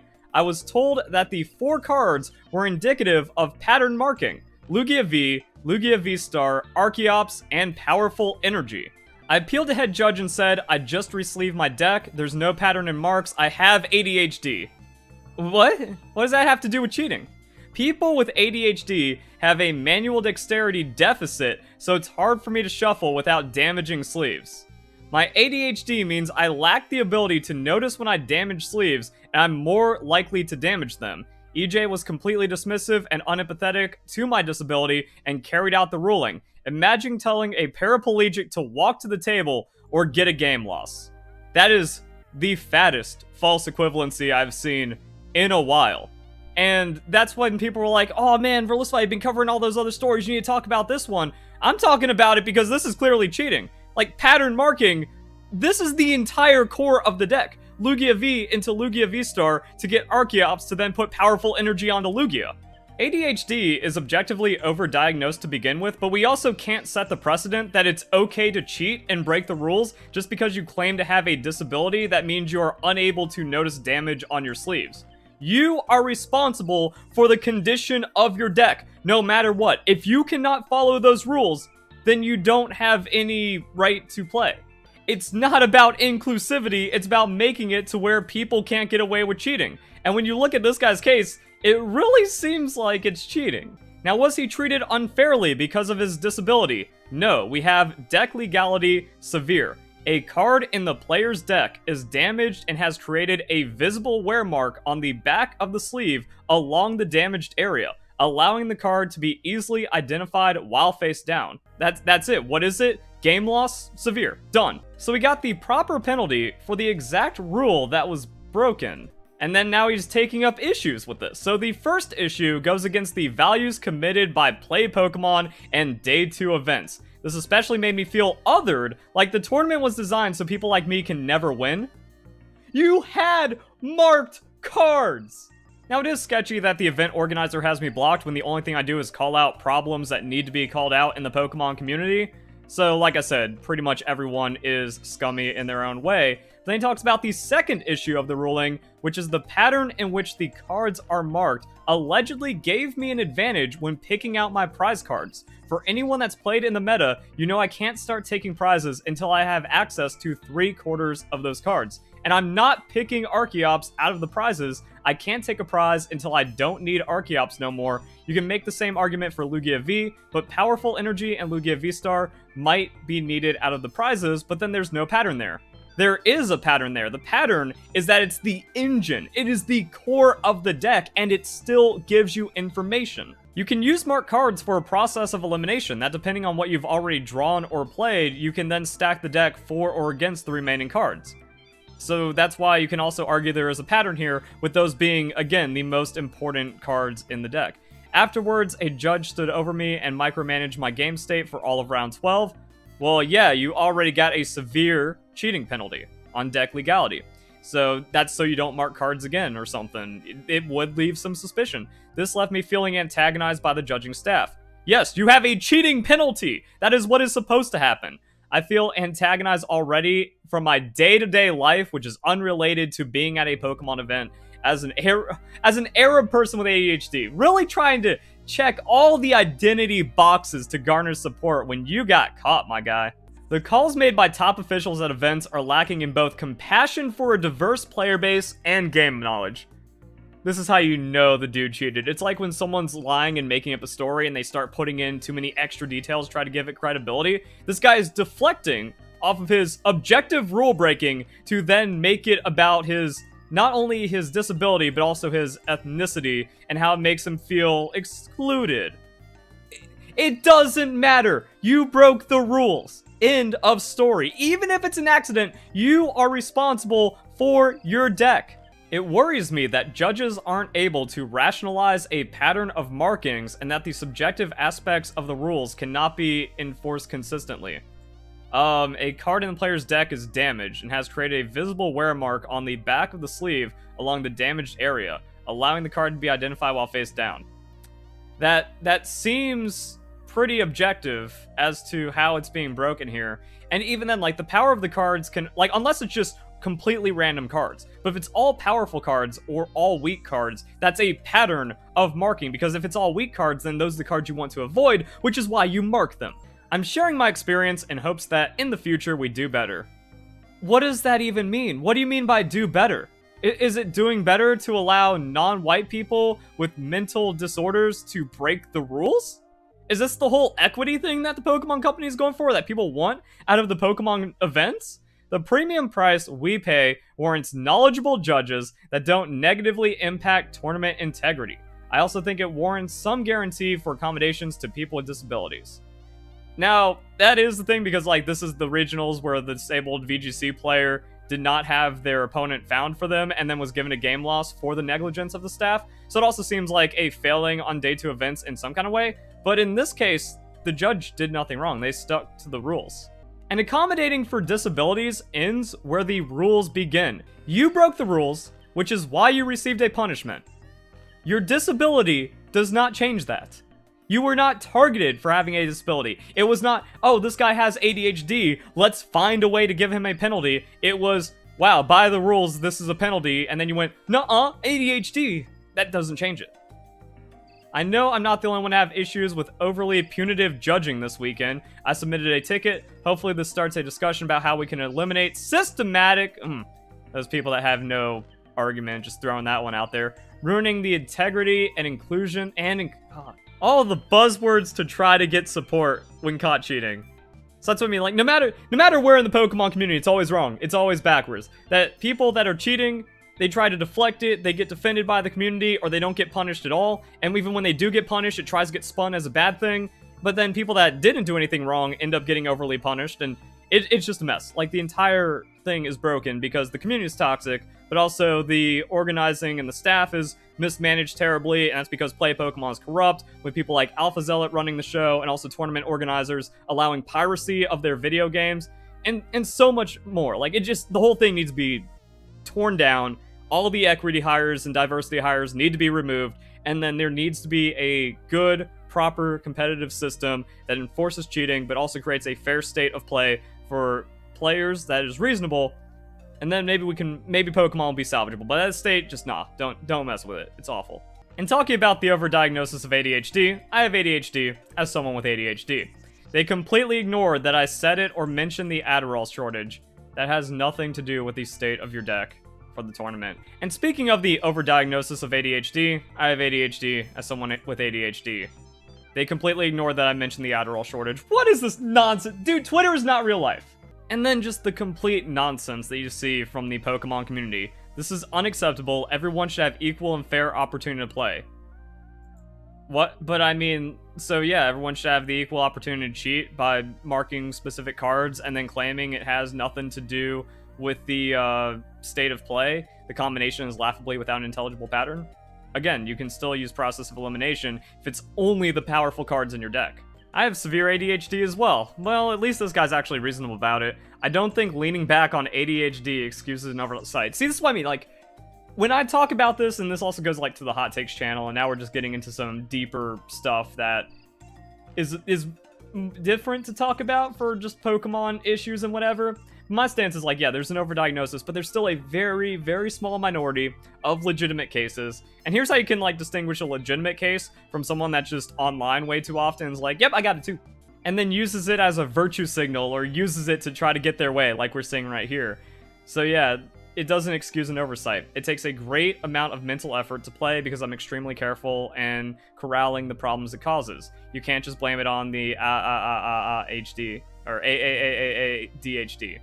Oof, this guy's got it. this guy's legit. But this guy says it like it is. It isn't being exclusive to make sure everyone follows the same rules under the same circumstances.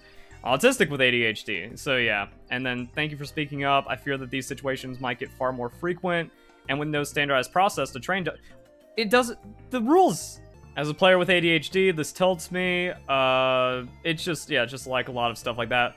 One of my buddies had the same ruling super early in the tournament, like round 1-2 deck check, had damaged corners like he was marking cards. Well, I mean, yeah, that's when you catch it, early in the tournament, before they snowball and already, like, offset all the win-loss and, like, potential players that could have made it further in the tournament getting beaten down by the cheating. It looked like he was marking cards, don't remember the ruling, but it seemed like they were a bit too strict. Bro, Twitter isn't real life. All of these delicate children that have no actual real life experience that think that just because they say, like, you're not allowed to use my public tweet means that, like, that actually has any weight in society. It's just babies. It's just crybabies that cannot handle the real world and its rules. Can also see it in just the reactions to me, even though I've objectively done nothing wrong in the Pokemon community, but at least we have some rational actors. Every cheater will claim ADHD from now on if you argue for what is introduced. In my opinion, the judges acted correctly in this situation. But then, as I've said before, and I'll say it again, Pokemon's gone nuclear on these sleeve penalties, when most of them are natural damage that happens with playing. They're going to be serious, and also now that, like, there's over 1,000 players and events and stuff, and there's going to be, like, 11 rounds into, like, a 6-round day 2 of Swiss or something, you got to bring extra sleeves. That's just what happens, especially if you're doing all these matches and all this extra play for a dozen hours in a day. Hey, how much of a pathetic loser do you have to be to get caught cheating, then think, oh, that's right, my card's a bent because of ADHD? That's another thing. I don't suffer from ADHD, but neither do most of these people, so I wouldn't know the severity and the impact of, like, how that could happen. But I mean, like, just natural players are going to have little nicks and marks that could appear, but again, it's everyone's responsibility to replace the sleeves appropriately. And I don't even know if it's even true that ADHD players will have a higher prevalence of naturally bent cards or anything like that. While Pokemon's not a perfect company, they have done many things to increase their inclusion in all aspects, correct? So inclusive that they kicked a minor out of the tournament for not properly stating his pronouns. So yeah, very inclusive. You know what you did is wrong. So at least a decent note to end the video on. Hope you guys enjoyed the video. Hope you have a nice day. Thank you very much for watching. The Pokemon Fort Wayne Regionals is still going on, and cheating is already being reported from the event. It never ends. It's so common right now. So this isn't as long as the recent posts we have seen about cheating and tournament official abuse and all that stuff. Let's see what's going on. I usually wouldn't make posts like this, but I think what I have to say about Fort Wayne's event must be heard. My round 1 opponent was stripped of his chances in a later match against Vaughn O'Brien through a blatant game state breaking lie. To explain, Vaughn playing Control and my former opponent playing Arceus Duraludon were in a match where Vaughn convinced my opponent the entire set that Duraludon VMAX Gmax pulverization does not hit through Miltank's Miracle Body, which is a game state breaking lie. I was told this after I caught back up with my opponent following a couple of rounds. After Vaughn's victory, Vaughn even tried to tell my opponent he didn't know about the interaction, which is obviously a lie given his skill and time invested in the current meta. Also, if you don't know, then how are you able to convince your opponent throughout an entire match of the actual interaction? So this also just kind of looks like a really incriminating lie. Taking advantage of players like this should be punished.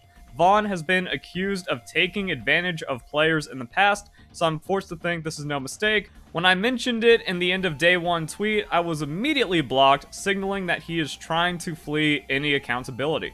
Now, we are getting people backing up this claim, and as mentioned, the player is notorious for doing this in the past, so it seems like it's mostly a rumbling going on in the event. It's kind of like the in-crowd of the in-crowd of people that know, you know, the sketchy or the more notorious players, but it seems like it's getting traction. However, both players are in the wrong, because you call a judge if you don't understand a game interaction. That is why the judges are there, so you can raise your hand and go, "Judge," and that's it. And if the opponent tries to stop you, then you report that to the judge as a further violation.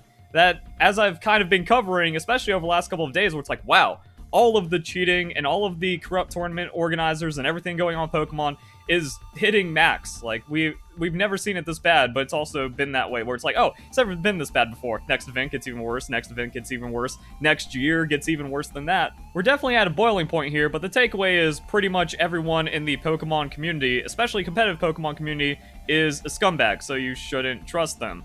And that's why it's on the player to call the judge and also be familiar with tournament procedure as well as the rules. It doesn't matter if this is your first event, it doesn't matter how much experience, you need to be familiar with the handbook, the rules, the terms, the conduct, especially when it comes to the specific game you're playing, and you need to be knowledgeable of the procedure that you're supposed to do, which is calling a judge if you're not sure of a rule.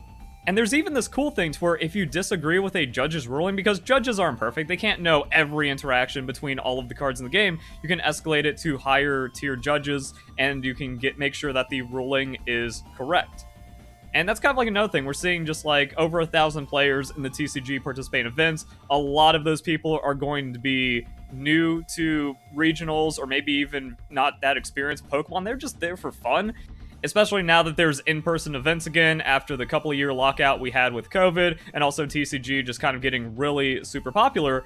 And what bad actors do is they behave predatorily. They exploit this. They notice weakness inside of an opponent's play. Maybe they play insecure. Maybe they show frequent lack of, like, basic game knowledge, and then because of that, it's a lot easier to exploit them for cheating, and that's kind of like what's happening here. But again, you need to know the rules and just call a judge for anything that could be going on, especially because the Pokemon community is so notorious at this. So let's see, good on you for calling this out. So a lot of people are like, yeah, this guy needs to be called out for it. It's amazing what awful tactics people will go to try and win at a card game like this right now. It's not right now. It's been going on for many years. Like in 2016, where on stream I was like, wow, Michael Pramwat is just straight stacking his deck, and the opponent is inexperienced and doesn't know how cut stacking works, so he's just getting the free ride on this one. And I call it out, people get mad at me, and I've been doing that. So yeah, of course cheating is going to get worse and worse, because the cheaters know that in VGC or TCG, they're immune, and the corrupt officials and Play Pokemon staff doesn't care, and there's nothing really pushing back. Without fail, it seems like I hear about some cheating by top players at every event. I mean, that's standard. You can go back to the very beginnings of like regionals and TCG and Pokemon, but also MTG and Yu-Gi-Oh, where it's like, yeah, a lot of the best players end up getting caught as cheaters in some kind of way, and it happens at every event regardless. It happens at a lot of locals as well. People just behave poorly, and the best thing you can do is call this out. Maybe they get enough infractions, and then they get like significant amount of bans and potentially permabans and stuff like that. But that is the problem with Pokemon, that there's so many cheaters in Pokemon, especially the TCG, that they all cover for each other, that if one rats on the other, well then two more are going to rat on them for being a cheater as well, and they really can't call it out too much, except in like extreme cases, or when it hits a tipping point where it's like, alright, you're cheating too much now. So yeah, if true, does this go against the spirit of the game rules? I was looking for the rules, and the thing is, just because there isn't an example here directly doesn't mean that it doesn't fall under that classification, because it's an example. And you can't have an example for everything, but this is definitely unsporting conduct, and we have major characterized by behavior that displays a lack of respect or consideration for fair play or the enjoyment of others in attendance. And it depends on how hard you want to push these rules, but also in the Pokemon rules, and I showed this with what happened to Makani and why the head judge absolutely had a right to de-escalate his penalty. The rules are specifically stated to be guidelines, and you also have freedom as a judge or someone issuing a penalty to escalate or de-escalate the penalty as it appears, because yeah, you can't catch every potential situation. There's definitely going to be some in-between gray area rulings that come down into gameplay, and you also don't want to ban a player or kick someone out of the event that did nothing wrong, not even talking about Makani, but just on like Procedural or accidentally cheated, but it's a kid's game and stuff kind of thing. So the tournament officials are generally encouraged to de-escalate penalties. So I mean, like, this is the lowest it should be, but there's also cases for just like straight up disqualification and severe. And another problem with rulings is that you start getting into he said, she said kind of thing. So major unsporting conduct is a game loss. And I think that's also what you do. You kind of report the first one as a game loss. And then with a major infraction being reported, if it happens again, then you have a lot more confidence in making a disqualification ruling if it keeps on happening, or like similar things kind of keep on happening. But there also is just like a severe disqualification for cheating.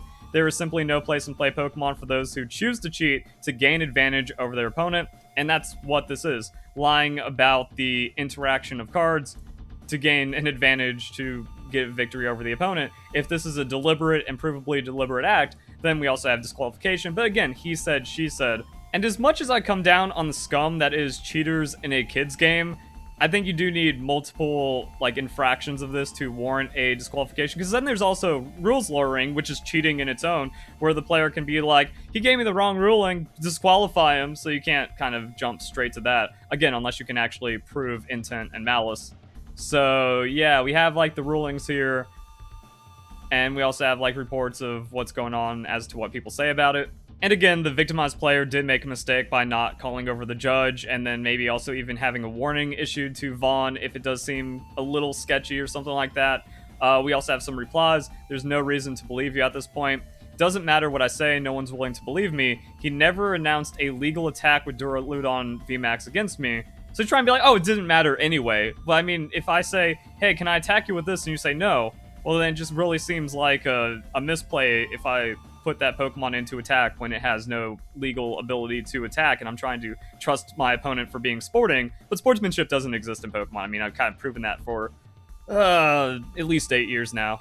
And if we're going off of my personal experience at regionals, it's over a decade of just having very little sporting interaction with people in Play Pokemon, but the judges don't do anything about it. TPCI is corrupt. Play Pokemon workers are corrupt as well. But I mean, like, see, it's one of those things where you can just kind of see someone's behavior really incriminate them, where like this is deflection and trying to also garner something like, no one's willing to believe me. Okay, but then why would you say he never, like, why would you try to downplay if you did misinform this player about his actions not even determining the outcome of the match? But we also do have to be careful about this kind of stuff because everyone's scummy in Pokemon. There's a lot of clicks, there's a lot of in-crowds, and retroactive punishment is also not the way to do things. So we kind of see like, oh, people like this need to be held accountable. Taking advantage of players like this should be punished. All right, cool. Now everyone, like, this needs to be aware. We need to have this awareness for the next event so players know to get familiar with the rules, to get familiar with calling judges and stuff, and then be able to have proper penalties assigned. Because if this is retroactively done, well, then that also sets the precedent that, oh, I don't like this player, he's doing too well, let's get him banned, or let's get him punished, or like a restriction from some kind of event. You can't set the precedent that, oh, you get enough likes on Twitter and then you can retroactively get someone punished now that there's like no evidence from any of the interactions at the actual event itself. However, when you look at it, it's kind of crazy. Like, all of these people accused of cheating, or all of these cheaters inside of Pokemon, they always have high championship points, they always have a lot of top placements, and as we've seen in Pokemon, it usually leads to, not usually, it almost always leads to them like having a history of cheating or dishonest behavior and stuff like that. And that's also happening more and more inside of gaming, where it's like, seems like at least once a month, the new top ranked player in some kind of FPS or #1 current streamer actually using aimbots and wall hacks and stuff. So there we go, guys. More cheating in Pokemon. Is it even news at this point? Like, damn, water's wet. Hope you guys enjoy the video. Hope you all have a nice day. Thank you very much for watching. It should really disgust you how fraudulent the Pokemon community is. It's pretty much all scumbags being fake at this point, and they have to cancel me because I'm the only person trying to do good in the community. So here we have Michael Pramwat complaining about cheating. I now understand why cheating is so easy in Pokemon. The rules just let people break game states for 0 consequences. I want to quit. Michael Pramwat, the same person who cheated at Worlds on stream, taking an excessive amount of time to search through his deck even though he already found the card he was looking for, really studying the position and placement of everything in his deck, and then shuffling his deck face up after stalling, then resolving the card effect. So getting the only card he needed to do, and then shuffling with clearly visible, the camera can see the cards, and then top decking the nuts. So I mean, we have, look at that. Also a lot of false shuffles, trackable card positions, just looking at the stream. The dude is a cheat, but no one calls him out on it. Again, like they have to cancel me, the only person calling out people doing bad things in the Pokemon community. And now he's complaining about cheating. And these complaints are coming from the international championships. So large-scale events. We've been breaking down how every regionals in 2023 has had controversy, from tons of cheating to play official abuse and all kinds of just wildness going on. So yeah, let's see what the complaints are. To put in more perspective, I'm not angry at any person involved. I'm angry that the rules are nonsense. And even inside of the complaint, these people are so fake because they don't want any backlash or they don't want to offend anyone, despite trying to like get at a problem, that they just use soft, dismissive language about it. And I've been complaining about rules for years, but no one cares. So the hypocrisy, it's just all nonsense, guys. I have some time between rounds, so I'll explain what happened. My opponent was using Raihan and went to look at my discard pile. After he went to grab it, he also accidentally flipped over half my deck. We both saw the contents of it, call a judge. Then I was told it would only be a warning, and I appealed because that is inconsistent with how other reveal situations are dealt with. In the appeal, I was told it's Pokemon rules, it stays a warning because it's not enough of an advantage. Now, I don't think my opponent was cheating, it was an honest mistake. The judges did what they were supposed to do, but the rules they're following are just nonsense. It's the reason that causes rifts between players and judges while letting cheaters skate by unpunished. The irony of that last statement, because his action to attempt to escalate the penalty is unsportsmanlike. That is cheating. He was trying to get his player some kind of punishment, most likely prize cards, to where he can then gain advantage or maybe win the game on the spot off of a mistake. That is why the rules say it's a warning, and we've already been over this. Minor gameplay errors have little to no effect on the progress of the game and can be fixed or rewound completely with little effort. Many genuine mistakes. So it just kind of says, like, if it's a genuine mistake that does not hurt anyone or like drastically affect the game state, it's minor. How are you complaining about that rule? And it's not like this is being manipulated. This is happening at every event. There's constant people knocking over decks to try to see what cards the opponent has or anything. No, this is a mistake. This is by the rules. Also, it's stated in the rules to de-escalate penalties where possible because Pokemon is supposed to be for fun. Major gameplay errors result in some irreversible confusion to the game state that cannot be completely rewound or otherwise offset through corrective action. Now, yes, you can't undo seeing your opponent's cards, but that is not a game state.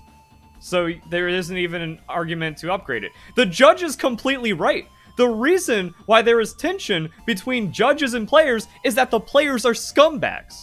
And we already know this guy's a piece of work because he cheated at Worlds, and it looks like he's still trying to cheat to disadvantage his opponent to this day. So once a cheater, always a cheater. That is like the law of Pokemon, proven by Wolfie VGC also still being a career-long cheater, and guys showing the problems. We're not seeing actual punishment of bad players who have historically cheated or tried to be unsporting or anything like that. The Pokemon Company, Play Pokemon, they're all corrupt. All the tournament organizers and officials are corrupt and just kind of let this happen. And then we just kind of get nonsense like this and then trying to get support because the Pokemon community only knows how to be toxic. Now, we do find some rational people in the comments. Out of curiosity, what were you hoping to happen to your opponent for an honest mistake? It seems like you and your opponent knew it was an honest mistake, but you were gunning for the harshest punishment. I wouldn't say harshest, because I'd be like, DQ him or game loss. If we go back to the rules, yeah, major double prize card. He was fishing for the double prize card. Pram the shark, dude. Pram the cheater holds up. Rather than we just have like the weirdos and NPCs that we see in this community, your lists have been inspiring. I couldn't imagine the stress. Hope you have a good tomorrow, dude. Hug your friends. Bro, he's already been an established cheater. Like, it's indefensible to be a fan of Pram because of how much of a cheater he is, and then like stuff like this. And game sucks. So we can just kind of see the bad actors in Pokemon trying to make it worse for everyone, being unsporting, making the competition worse, and then like the players are the ones making the tension between judges and players worse. Now, we do have the situation that happened with Makani, but even Makani folded. Makani's a little discriminating brat. He said, I'm the only person that's not allowed to cover the story, even though everyone else is allowed to. And when you think about it, the reason why he got flustered and ended up in that situation is because he didn't like getting teased as a they-them because of what happened at a previous event. But then he just had like start just bending over to the kind of people that actually drove this situation. And then the same thing happened for the Pokemon community. Makani isn't a good dude in all of this either. And that just kind of shows, like, anywhere you go in play Pokemon or competitive Pokemon, it's just going to be bad dudes, weirdos, scumbags, toxic stuff, and all that. And when you look at what's happened in just the last month and a half, it's downright evil out here. So yeah, we had the power-tripping they-them judge making it to where this kid needed to be removed from the event. The head judge obliging instead of trying to de-escalate the situation, which is encouraged in the rules, which resulted in a minor being thrown out of the event and being on his own without any contact, or like having to borrow a friend's phone for an hour. But also the situation only happening because his opponent, Alex, is Alphabet Gang and decided to throw Makani under the bus, therefore he could get the free win from the disqualification. We had so much other stuff going on. Tournament officials just flubbing and causing a disabled player to lose a game over nothing, and then not trying to compensate or make the situation any better. Cheater getting exposed. Then we had this dude who's a real scumbag. He was marking cards, and when he got caught marking cards, he tried to use ADHD as an excuse, and then try to get the community behind it because of inclusivity or something. And then of course we have VGC, Wolf Glick being the most prolific cheater in the history of Pokemon throughout his entire career, but also every non-Japanese world champion being a confirmed cheater, and pretty much every Play Pokemon event finalist for, god, like the last half decade or something has been confirmed cheating. Worlds 22 first place, Worlds 22 second place, again all the other world champions, and then more and more coming out as it just keeps on going, and then an overwhelming majority of teams also being cheated as well. So even if you're trying to like chill inside the game, not at a serious event, it's all cheaters anyways. So yeah, no wonder things are this bad, and we just keep getting like non-stop losers like this. They're trying to cheat, get away with it, be unsporting. That goes back to VGC with timer stalling and stuff. Yeah, there we go, guys. Just more to add to the pile. Eventually someone will care. That's why I keep doing it. Hope you guys enjoyed the video. Hope you all have a nice day. Thank you very much for watching. With all the bad things going on in the Pokemon TCG recently, I've ended up down a rules rabbit hole, and it's been pretty crazy. Also, I've learned that most players don't really understand the rules, and that's why there's so many problems and toxicity and bad player behavior. And it's really been inspired by Michael Pramwat, a historic cheater that was also trying to cheat by rule sharking the opponent, and then complains that cheating is too easy in Pokemon. The rules just let people break game states for zero consequences. And then I ended up at the rulebook for 2012, and it really brings us all together in a pretty crazy way. So if you enjoyed the video, don't forget to leave a like, share it with your friends, and comment your thoughts down below. But this has always been in the rules, and this is also something I brought up with Makani, that the head judge said, nah man, we gotta kick this minor out of the event, there's nothing we can do, even though it's always been about de-escalating penalties, especially if like no malice or severe intent could be found. And with Makani being apologetic, yeah, that should have been de-escalated to probably nothing. I don't know what happens there, but kicking him out of the event and disqualifying him, absolutely not the play. Pokemon organized play tournament organizers seek to create fun, safe, and non-stressful play experiences for our players, and that's a big thing. It's about fun first and not make it to where people are just like nervous that if they accidentally do something wrong, it's going to be like a game loss, or then there's going to be like a big argument or a lot of controversy coming around from it. That's why there's also a deviating from the recommended penalties rule. The penalties for infractions are simply recommendations and may be increased or decreased in severity based on circumstances. And then we have this thing right here which kind of gets weird for this situation. Younger or less experienced players should always be given the benefit of the doubt, as they are often learning the game and most of the mistakes they make are accidental. So this happened at an international, and that's kind of like a big high championship point event.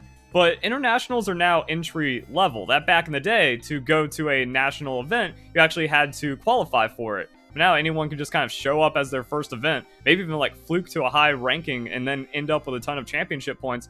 But the more serious competitive players are also going to be taken a lot more seriously because there's more at stake.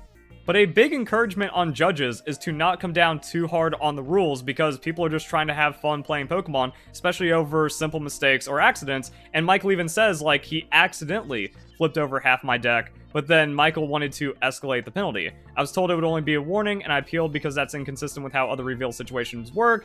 Not really, we can get into that more later, but I want to jump to the good stuff. Back in 2022, the rules were so soft that drawing an extra card was a minor gameplay error that starts at a caution and escalates to a warning. And even if you did commit a major infraction, warning and then single prize card. That is insane. And it also kind of shows that, like, Michael's just being a jerk here. I now understand why cheating is so easy in Pokemon. The rules just let people break game states for 0 consequences. Have you seen the older rules? Now it's way more severe. So that's a major gameplay error, drawing an extra card, which just goes to double prize card. And we can see an update to the recommended penalties rule. Pokemon Organized Play acknowledges the myriad of different factors at play within each individual ruling and requests that professors assess each situation based on its own potential to provide advantage or to confuse the game state. In support, Play Pokemon adopts guidelines rather than rules when it comes to penalties. And they even underline that. These are guidelines. They are simply recommendations, may be increased or decreased in severity depending on the circumstance. This may include the point at which the error was caught, and the ease with the corresponding action may be reversed. And that's another big one, how easy it is to reverse this. So what happened was, player accidentally knocked over the deck while going into the opponent's discard pile. So with the deck accidentally being flipped over, and what I'd imagine is an exaggeration from a cheater that's also trying to cheat in this very circumstance, flipped over half my deck, we both saw the contents and called a judge. You don't know what the opponent saw or didn't see, and I don't know how you actually, like, flip over half a deck to where all the cards are going to be visible. Like, at that point you can't call an accident, you have to almost table flip the deck. Then I was told it would only be a warning, and I appealed because that's inconsistent with how other reveal situations are dealt with. Yeah, but this isn't your standard reveal situation, and it also isn't your standard irreversible game state. And right here is where Michael is trying to cheat by escalating the penalty to disadvantage his opponent in a high-stakes tournament. And it's much harder to give him the benefit of the doubt since he's a historic cheater that was caught stacking at Worlds. But now you can see this. Now, I don't think my opponent was cheating. It was an honest mistake. So that's just like an admittance that this needed to be a minor. The judges did what they were supposed to do, but the rules they followed are just nonsense. It's this reason that causes rifts between players and judges while letting cheaters skate by unpunished. Again, like, have you seen the old rules? And that's why there was so much cheating back in the day that we get more and more severe, like, penalties. But we also can see that this has refined the rules very well. And according to the rules, the judge did what he was supposed to. So that means toxic cheating players like Michael are the ones that are actually making the rifts between players and judges by trying to escalate penalties to disadvantage opponents, which is cheating. It's unsporting. And this channel has covered countless acts of unsporting conduct in the Play Pokemon community over the last decade, so this kind of seems on brand. And if we break down the rules, minor gameplay errors have little to no effect on the progress of the game, can be fixed or rewound completely with little effort. And that's where we can see it. Yeah, like, it's not hard to flip the deck back over, shuffle to re-randomize it, because Pramwat could have also seen the cards, and the judge, according to even the guidelines, was like, yeah, it was fixed with little effort, don't have to do anything crazy. This has all the makings of a minor gameplay error. Especially because it was done by accident. And then, as I was, like, kind of going through other rules and stuff, I was finding just, like, crazy posts of how all of this has changed over time. So 5 years ago, hello all, friendly neighborhood professor here with some important announcements. Today, the penalty guidelines were updated with tweaks to certain penalties and fixes. While this is mostly pointed at judges, it affects players too. First and foremost, reveal and replace has been scrapped. When a player draws an extra card or sees the top card of their deck by accident, proper protocol will be for the judge to reveal the extra card to the opponent, and these cards will be shuffled back into the deck. And here we can actually see the change for the drawing an extra card rule. Drawing an extra card has been increased to major for Tier 2 events. The penalty for drawing an extra card has been increased to a prize loss. So yeah, and we can see like that's going to be more advantage gaining, especially also more room to cheat. That if you're trying to sneak drawing cards to have that card advantage, then you can, and if it goes undetected, that's just straight cheating. So people are going to be deliberately trying to do that, which is why it's been escalated to a prize loss. We don't have an epidemic of people knocking over players' decks to kind of see 5 cards that they might have in their deck list. And because it was given a warning, that means it's documented, so if this happens with the player again, you can escalate it to a more severe penalty, and at that point you can even make a case for cheating, which goes to game loss or just straight up disqualification. And then we can see more rules changes where it's like, oh man, cheating was just out of control, but it still is. So it just kind of shows like, yeah, Pokemon TCG has always been awful and toxic because the Pokemon community has always been awful and toxic and just filled with scumbags and cheaters. And we see that in VGC as well, with like Wolfie VGC just cheating his entire career. So judges have been advised to increase the penalty for slow play to a prize card loss after the first warning. And also it used to be like prize losses to now it's double and quadruple prize cards because there's just too many people trying to get away with cheating, and you have to have severe penalties to either rectify the situation properly or discourage cheating from taking place.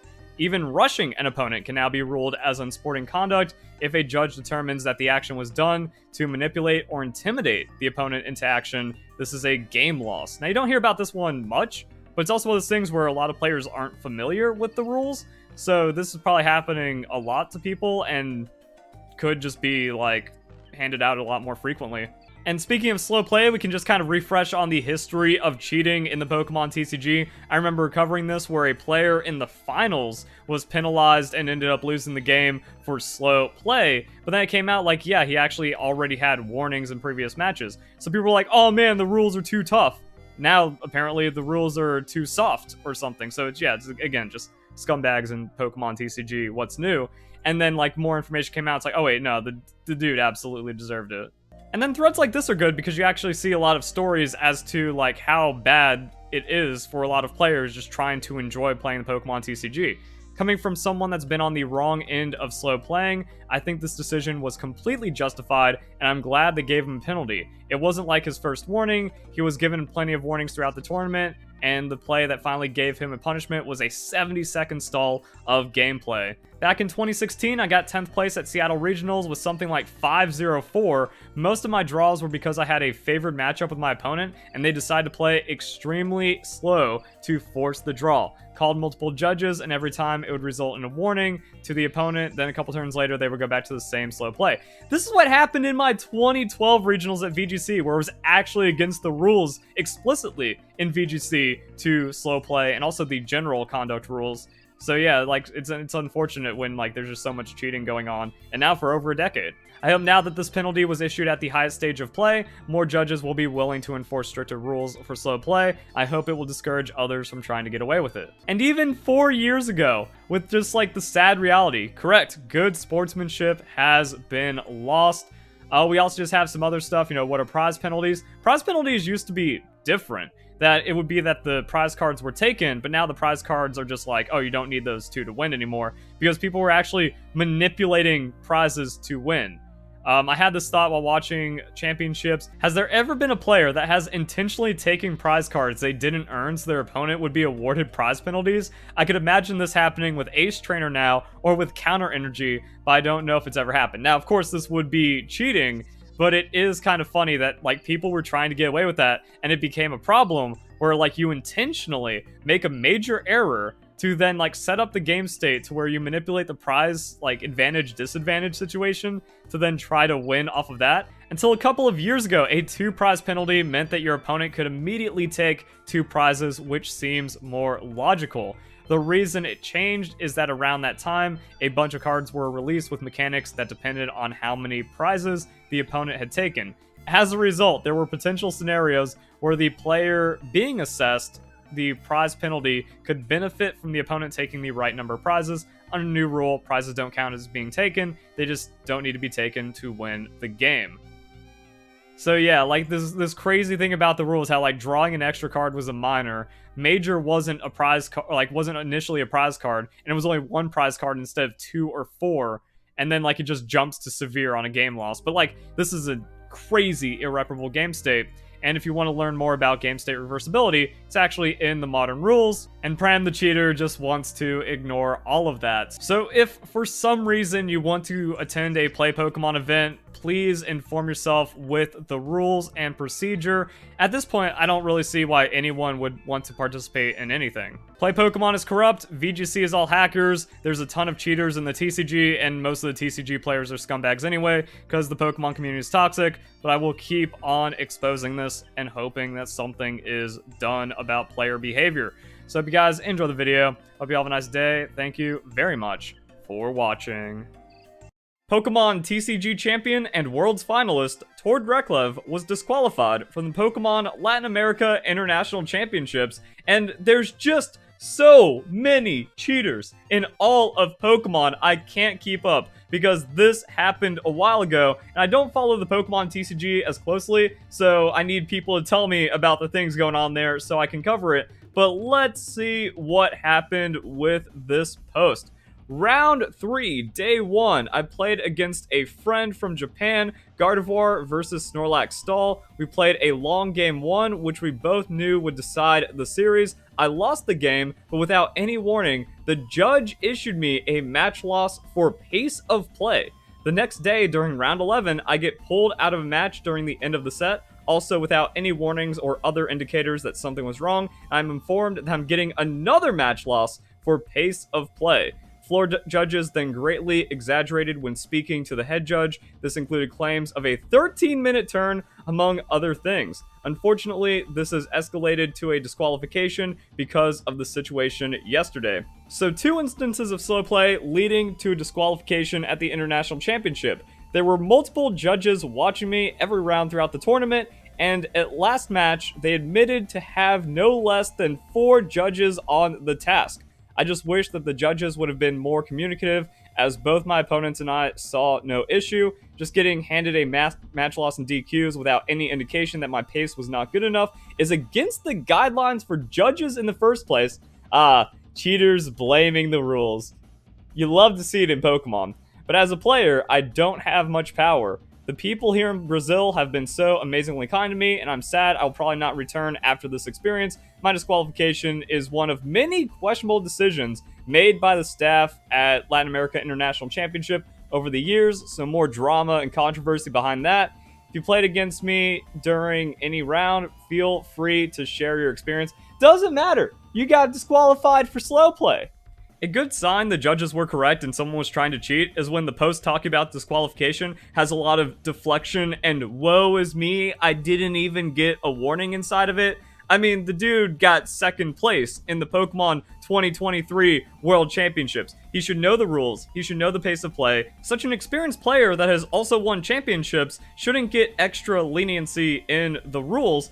And it just seems to be this weird thing where all of these top players, they eventually get caught cheating in Pokemon or TCG, and then they're ignorant of the rules or also just how tournament structures work. If you're in the 11th round, there's going to be less players remaining, so you can dedicate more judge resources to these crucial matches. It could also be very likely that something happened in previous events that put Tord on the radar, where the judges were instructed, like, hey, pay extra attention to this guy. There was a couple of claims of slow play at Worlds we didn't have enough to punish him on, or maybe even other events from last year. And then he also already had a major punishment. A match loss is a unsporting major. So when you have a player like that in one of the final rounds, yeah, keep an eye on him.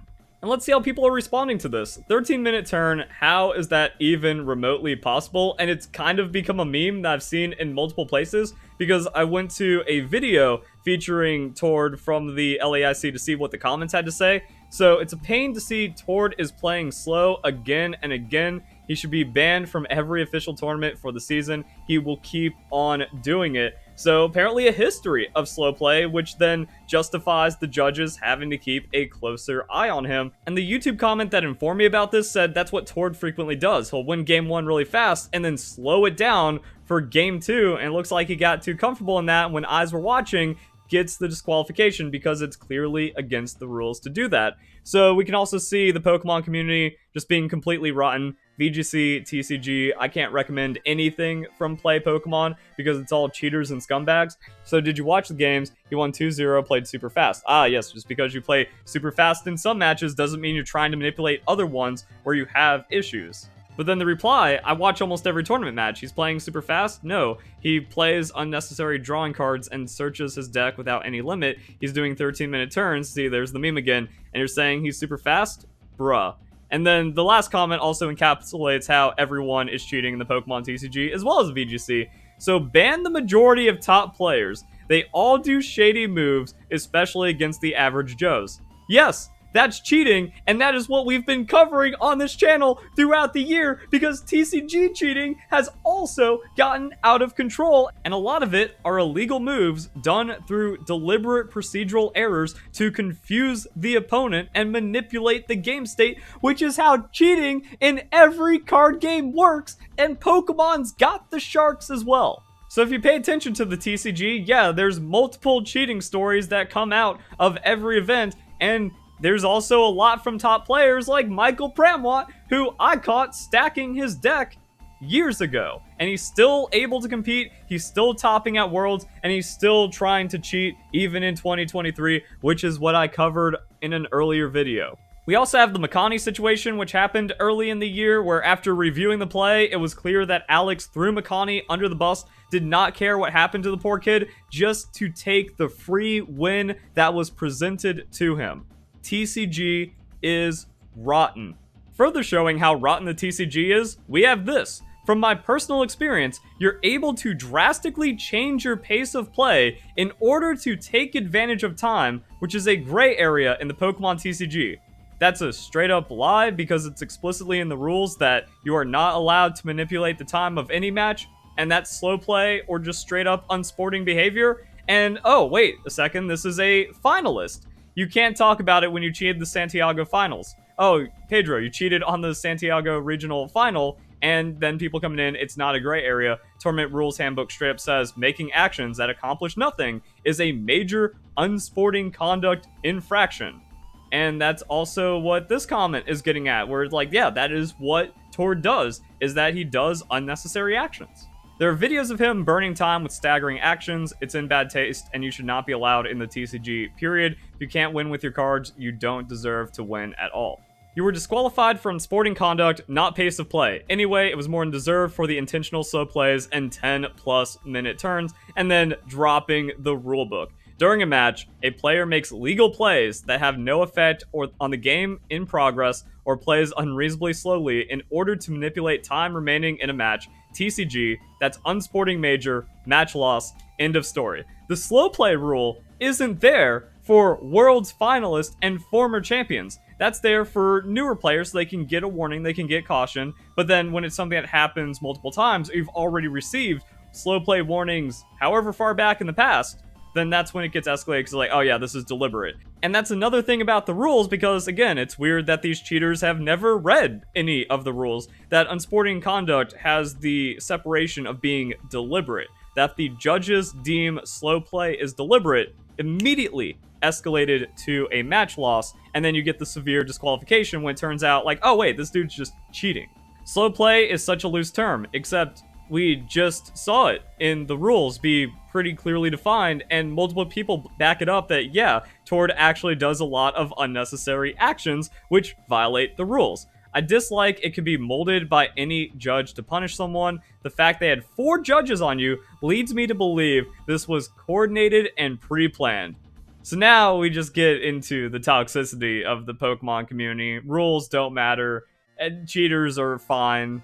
And we have even more people calling out Tord for his slow play. Imagine slow playing finally catching up to you. Facts, dude gets a slow play warning every single match, doesn't even go for wins, always manipulates time, totally called for. He knows the rules. And yeah, he should know the rules. Cheaters everywhere, even in Pokemon TCG. So if you guys enjoyed the video, hope you all have a nice day. Thank you very much for watching.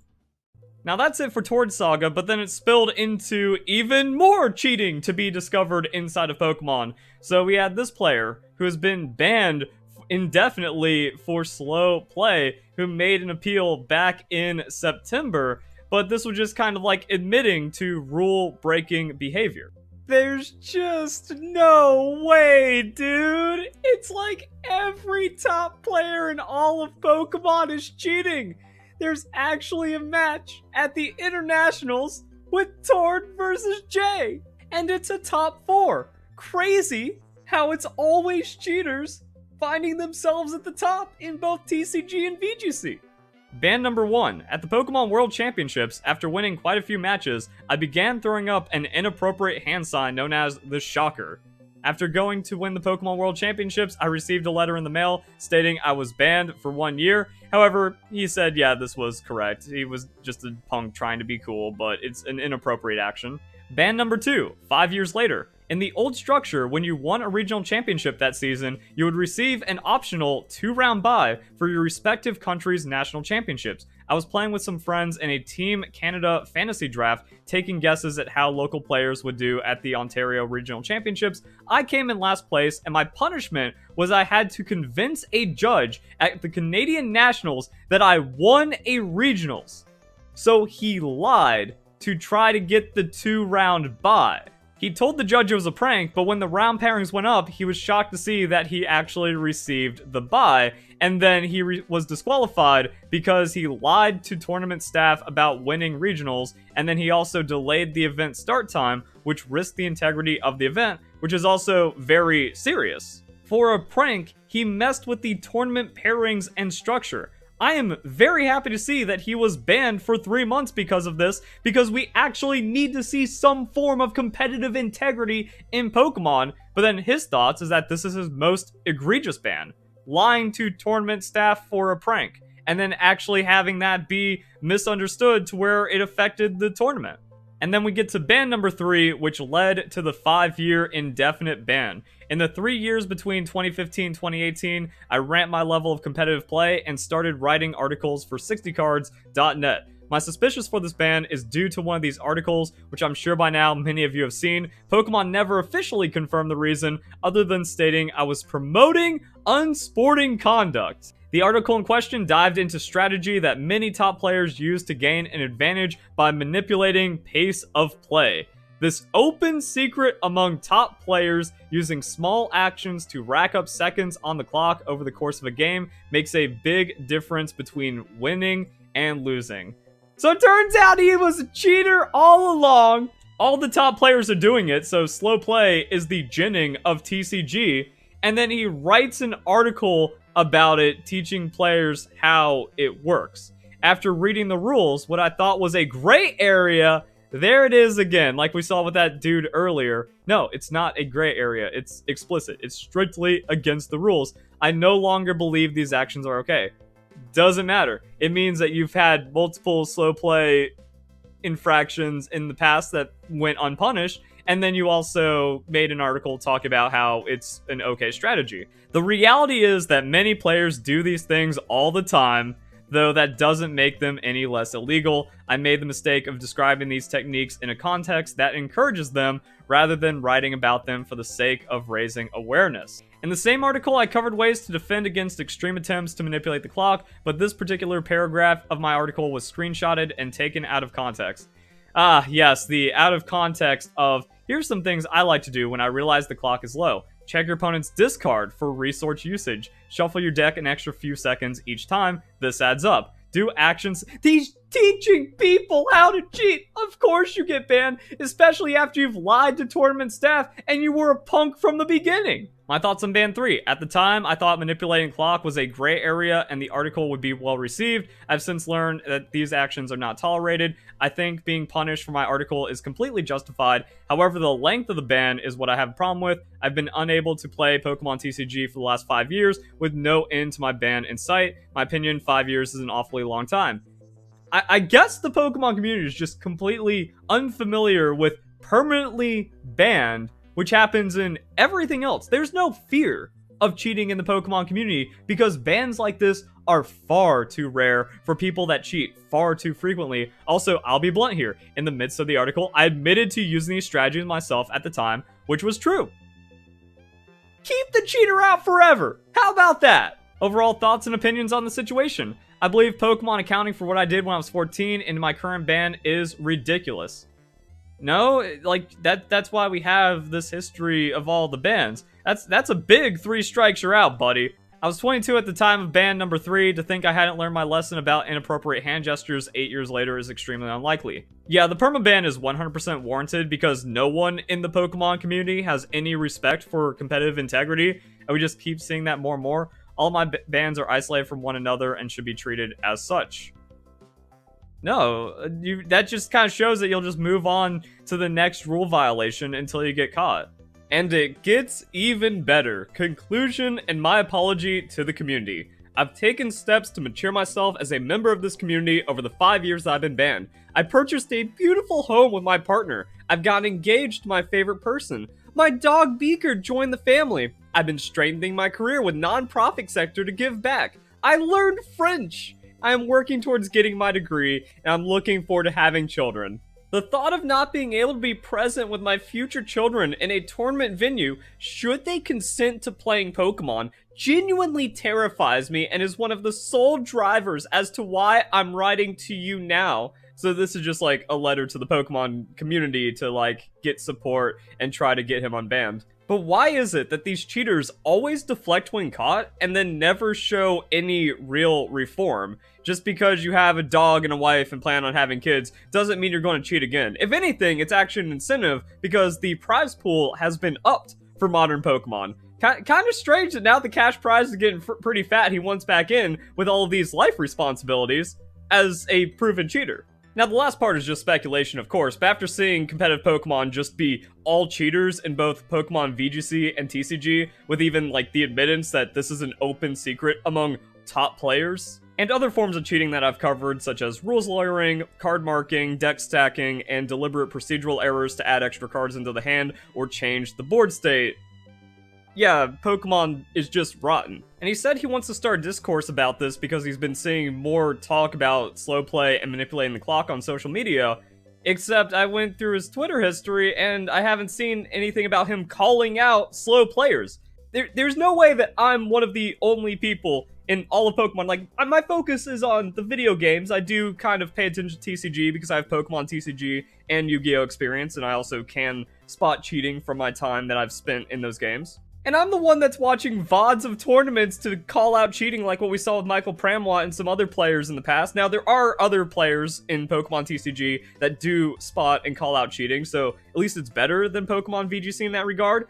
But Jay isn't one of them.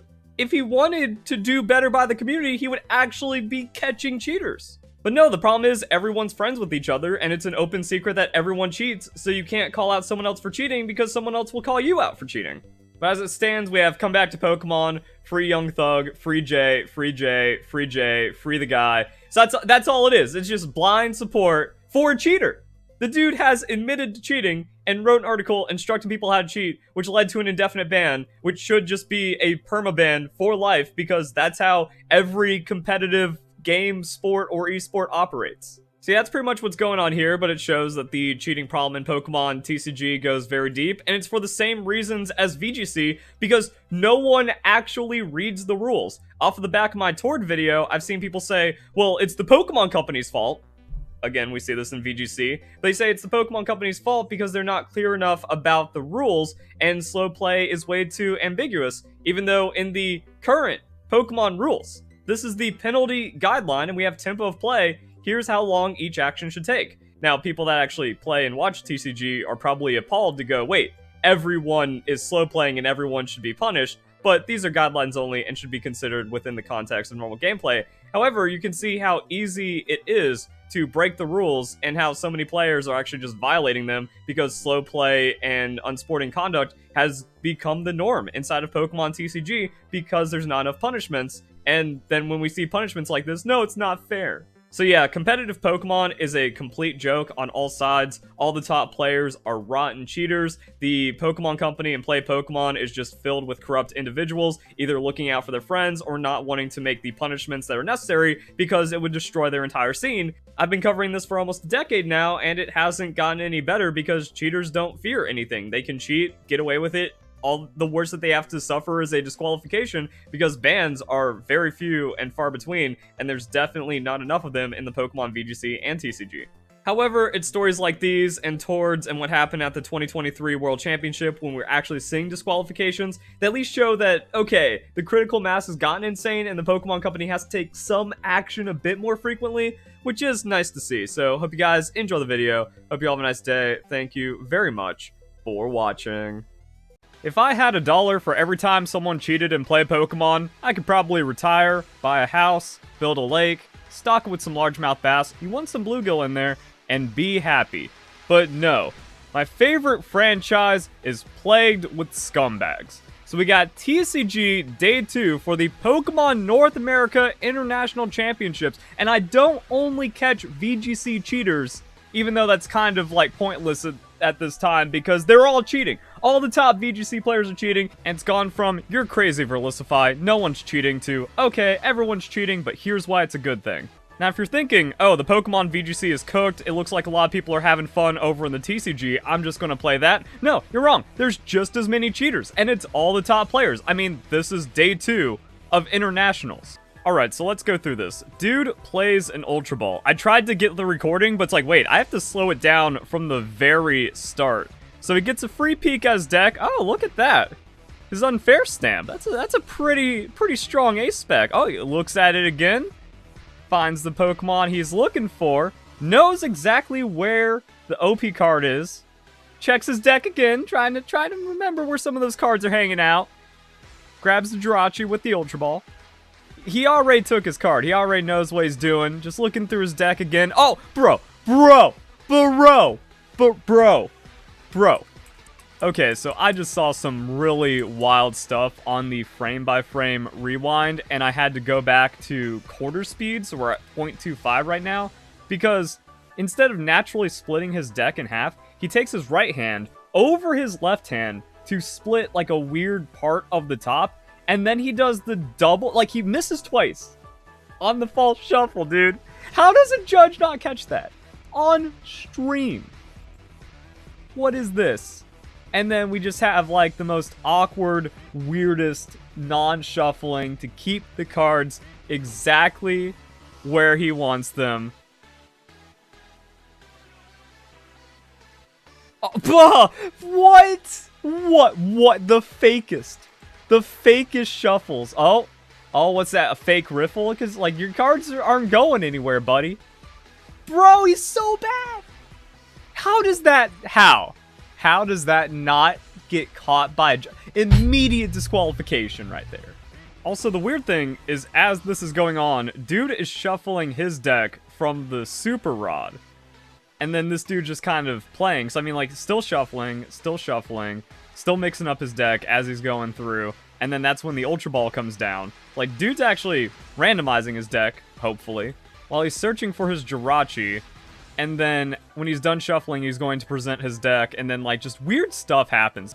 So let's just watch this play out. Yeah, his shuffling is terrible.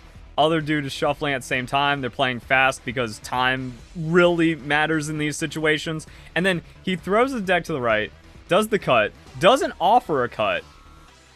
So, like, uses that, and then plays for the draw, and then grabs his stamp, which did not move. Because it was the second card in, draws 2, and then that's it. Like, he gets his unfair stamp. And then he plays it that turn. And look at him laughing! Look at him laughing at the, oh, I got the stamp, guys! Can you believe it? Wow, what a top deck! And now let's hear what the commentators have to say about it. Sealed card does hit unfair stamp. Yeah, and Super Rod also seems really valuable. You just want to keep churning these rolls. I want unfair stamp to come down on a turn when my opponent is in trouble. They're going to have Greninja. And big shout outs to this dude for bringing it to my attention. I can't catch every cheater because I can't watch every match and I can't see every little thing that's going on. So leaving a comment of the shenanigans happening in the Pokemon community really helps me out on the coverage. If you see something, say something. That's what every good judge will tell you, and maybe it actually leads to some kind of punishment. Unless you're Tord or Pramwat, because they get special privilege by the Pokemon Company, because they're the star players. They're the golden boys like Wolfie. these kinds of comments really open up the discussion and bring awareness that people do watch VGC and TCG, even though it's mostly unwatchable on the Play Pokemon side, and like stuff happens. It also like leads to some weirdness where I have Wolfie fans commenting on my videos saying, I don't care that Wolfie uses hatch Pokemon, but his match fixing is a real problem. It's like, wait, what's going on here? And then the guy was like, yo, I was just watching day 2 and Noah does clear cheating around 32 minutes. Thank you for the timestamp. Everything helps. I mean, what else is there to say? Everyone is cheating in Pokemon everywhere. The Pokemon Company International is corrupt. They allow it or else their scene completely falls apart. VGC, TCG, you can't escape it. There's also weird stuff happening with account sharing in Pokemon Unite, which is against the rules. But yeah, Tord is a cheater. Pramwat is a cheater. Somehow people are trying to cheat on stream because, as I've talked about in other videos, they've got nothing to lose because the punishments are so light. What's the worst? You get disqualified when you were going to lose and then drop out of the tournament anyways? So people are just doing it, and it's so much cheating everywhere. And a big reason why I make these videos isn't to stir up drama. It's one, to get the cheaters punished, but also to protect you guys or other players that might come across this video, because you have to, like, as sad as it is, and even though it's Pokemon, you have to treat it like every opponent is going to try to cheat against you. If you see something suspicious, call a judge. I did this video recently where someone got cheated against in their first regionals. I mean, like, no matter how much you expected or how much you're trying to look out and not get cheated against, there's going to be so many different techniques, there's going to be so many things, it's too much to pay attention to, and you're also trying to play well. So if you're distracted by, like, trying to follow your opponent's cards, making sure they're not stacking, or palming from their discard pile or top of their deck, you're going to be, like, it's going to be harder to play. Then there's also a lot of deliberate procedural errors, a lot of like masking card effects and stuff. It's not a good scene. It's gotten like way too out of control, and I think that's a big part of like Pokemon getting as big as it has. Also, like, weird things about the meta. A lot of games are going into draws. We got a lot of players like Tord timer stalling, which is against the rules. And if you're not a well-seasoned veteran of the TCG and haven't been to like multiple regionals and many smaller events to actually like be able to play at a breakneck pace, like, a lot of cheating can get masked inside of it, but also it's just very hard to keep up with what your opponent does. And that's something people talked about with this video, but also other discussions about the Pokemon TCG and like cheating and stuff, where there's a lot of actions that go undeclared and a lot of assumptions, and then that leaves gray area, and it just makes it even more difficult to play. So yeah, Play Pokemon is cooked. The judges are way too timid or just really bad at their jobs, even for like national level or like international level events. And the Pokemon Company doesn't seem to care, and it's super sad. Have you guys seen anything else suspicious happening at the North American International Championships, even yesterday, day 1, or just any other Pokemon event where it's like, wow, there's a lot of cheating? And just being aware that's like, oh yeah, a lot of people are cheating in the Pokemon TCG. You can find it a lot easier, and then there's just like random events and random streams, or also just from the events, where unstreamed matches like, hey, this notorious slow player, this notorious stacker, he got me at this event. It's all kinds of weird, and even though like Pokemon VGC is obvious, because it's always been that way, full shiny team, dude's obviously hacking, or a lot of like other suspicious stuff going on with players' teams, that's been exposed countless times over. But unless it's like one of Kurt's free hack checks just kind of saying, hey, this Pokemon cannot exist, then it seems to get ignored, and even Kurt's hack checks get ignored. So a lot of weird stuff. It's hard to say. I hope you enjoy this video, because like cheating is wrong, and the Pokemon community just like refuses to accept that. A lot of weird stuff going on, and another event, another Play Pokemon event, another cheater. There we go. We got our fill. Later. Alright, we got some drama at the Pokemon North American International Championship, mostly on the TCG side. A lot of disqualifications, a lot of accusations of cheating. Not really much happening with Pokemon VGC after the massacre that happened at 2023 Worlds. Once they figured out the hack check, we have seen a lot less disqualifications and Pokemon removed. We still saw a good amount of DQs and Pokemon being removed throughout the season, but for NAIC, it looks like players are being extra cautious, or maybe there is corruption, because 2023 North American International Championship is allegedly where they debuted the hack check. I've had multiple people tell me the story, and also like judges kind of backing this up. They tested the world's hack check at last year's NAIC, but all of the top 8 was hacked, so like they couldn't cancel the event, which could also be an issue here because like this is the International Championships. This is one of the largest Pokemon events ever. The sad thing is we only got to find out about how bad the cheating problem is because Worlds took place in Japan and the Pokemon Company International is corrupt and keeps covering up the cheating. So VGC, we had our moment. Nothing really happened. That was not the implosion of the scene that absolutely deserves to happen. So we're just going to have to see how much crazier it gets. But until then, VGC, pretty quiet. Also, like, cheaters keep getting busted and no one cares, so oh well. But on the TCG side, TCG absolutely massive for play Pokemon right now. However, we're seeing a lot more problems come up with the format and just a lot of player behavior and cheating in general. So why are judges on stream allowing for 3 minutes of prize checking on turn 1? To put that in perspective, if both players did it in all 3 games, it's a third of the total time for the best of 3. Clearly unreasonable. So yeah, a lot of slow play going on, a lot of draws happening, and a lot of players just like playing improperly and it not getting caught by judges, but we are still seeing like disqualifications and punishments, so a lot of inconsistency that's causing player turmoil. So skim the YouTube video. Both of Bradner's prize checks seem to be under 2 minutes. Where would you draw the line? If you look at the timer on stream, Isaiah's first turn starts at 47:40, Cameron's following at 42:56. 5 minutes. Most of it was spent on prize checking, spread out across multiple searches. And that is like a really unique issue with Pokemon, but it doesn't seem like prize checking is being enforced, where people are just skimming through their decks for minutes to try to figure out their 6 prize cards.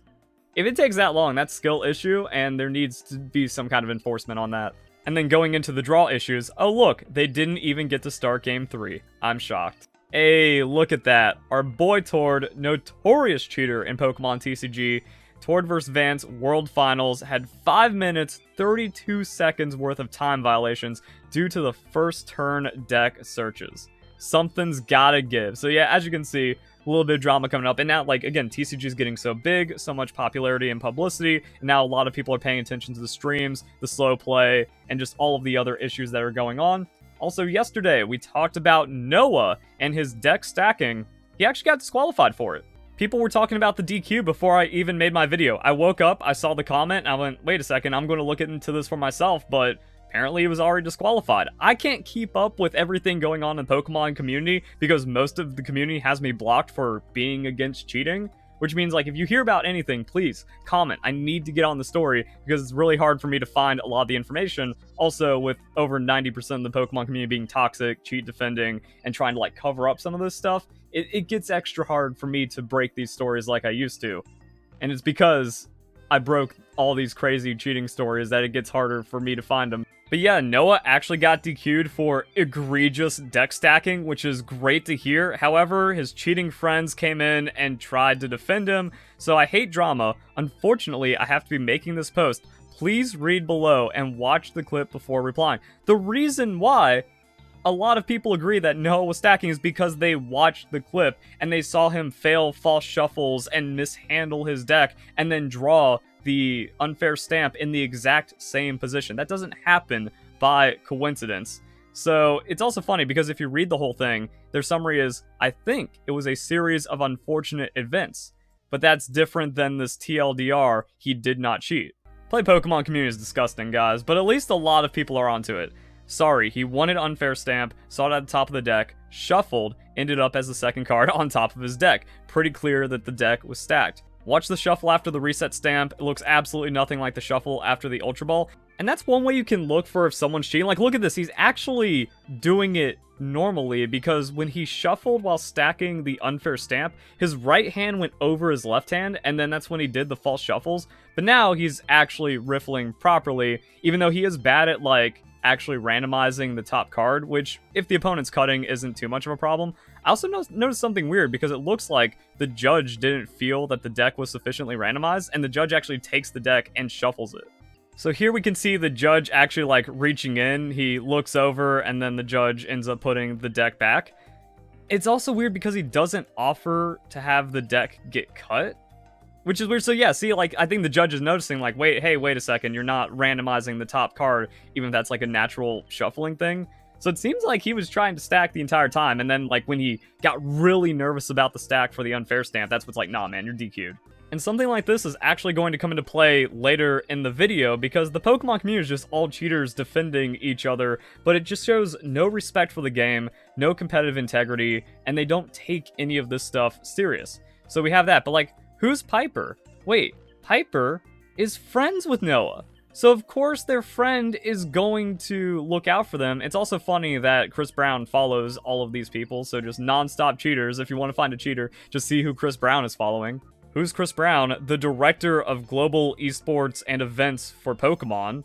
We have another friend of Noah defending his cheating. As a friend of the accused cheater on stream, I'm aware that the action looked like egregious cheating. I've never been more certain that he was not cheating, however. Noah only went into this event needing top 256 to get his invite to Worlds at 520 points. But then he went 8-0-1, so I'm pretty sure the prize money changed his mind at that point. Look at this. Pokemon TCG International Championship prizes, Masters first place is $25,000. Also, if you're sniffing top 64 or top 32, you're still winning thousands of dollars. That's your trip paid, a great dinner, and then you still got cash in the bank. So the incentive to cheat is actually super duper high, and the funny thing is, because he got DQ'd, he doesn't get any points for his wins, so it seems like he doesn't get to go to Worlds. We have actually seen a rare case of justice being served in the Pokemon community.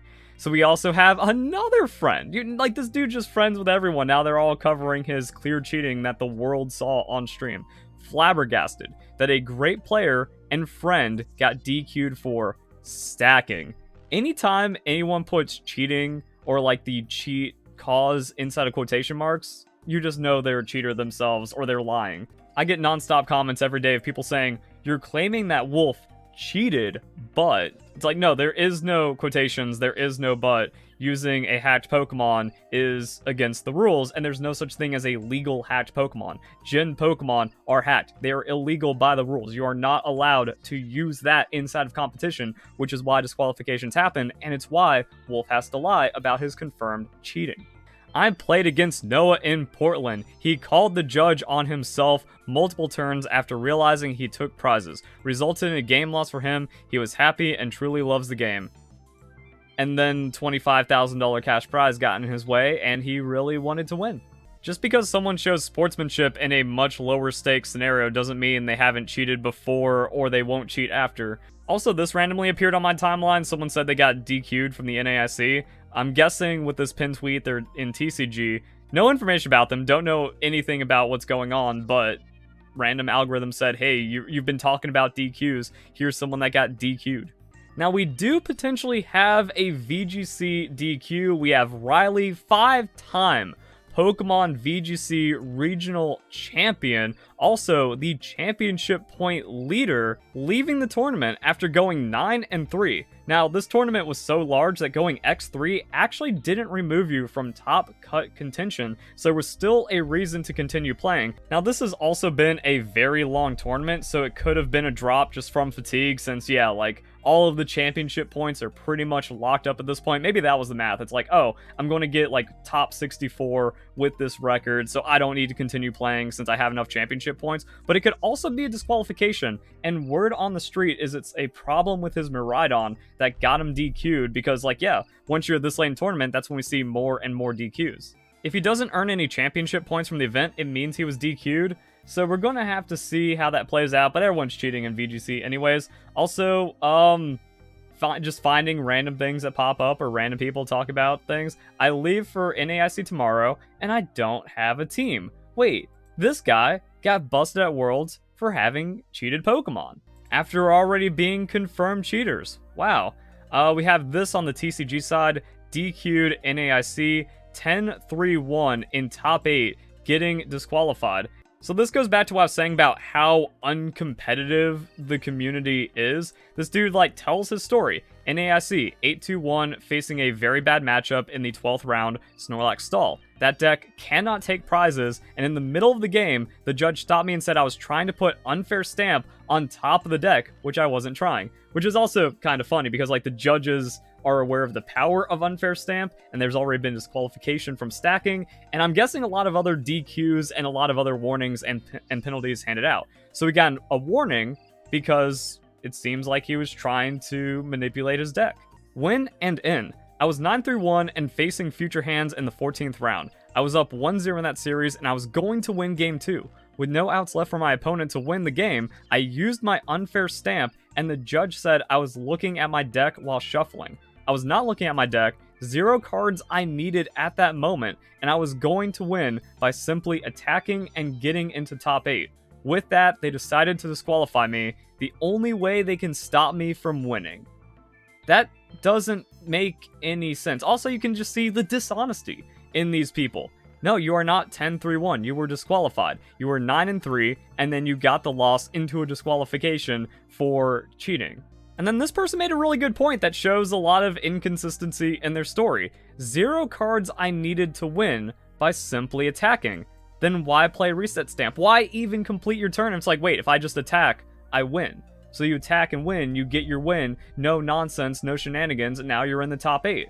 So it seems like something suspicious was already going on here. Also, by having a warning, even with or without context, and being in top 8 contention, the judges are going to pay more attention. And even if this person is 100% telling the truth, the judge still made the correct call.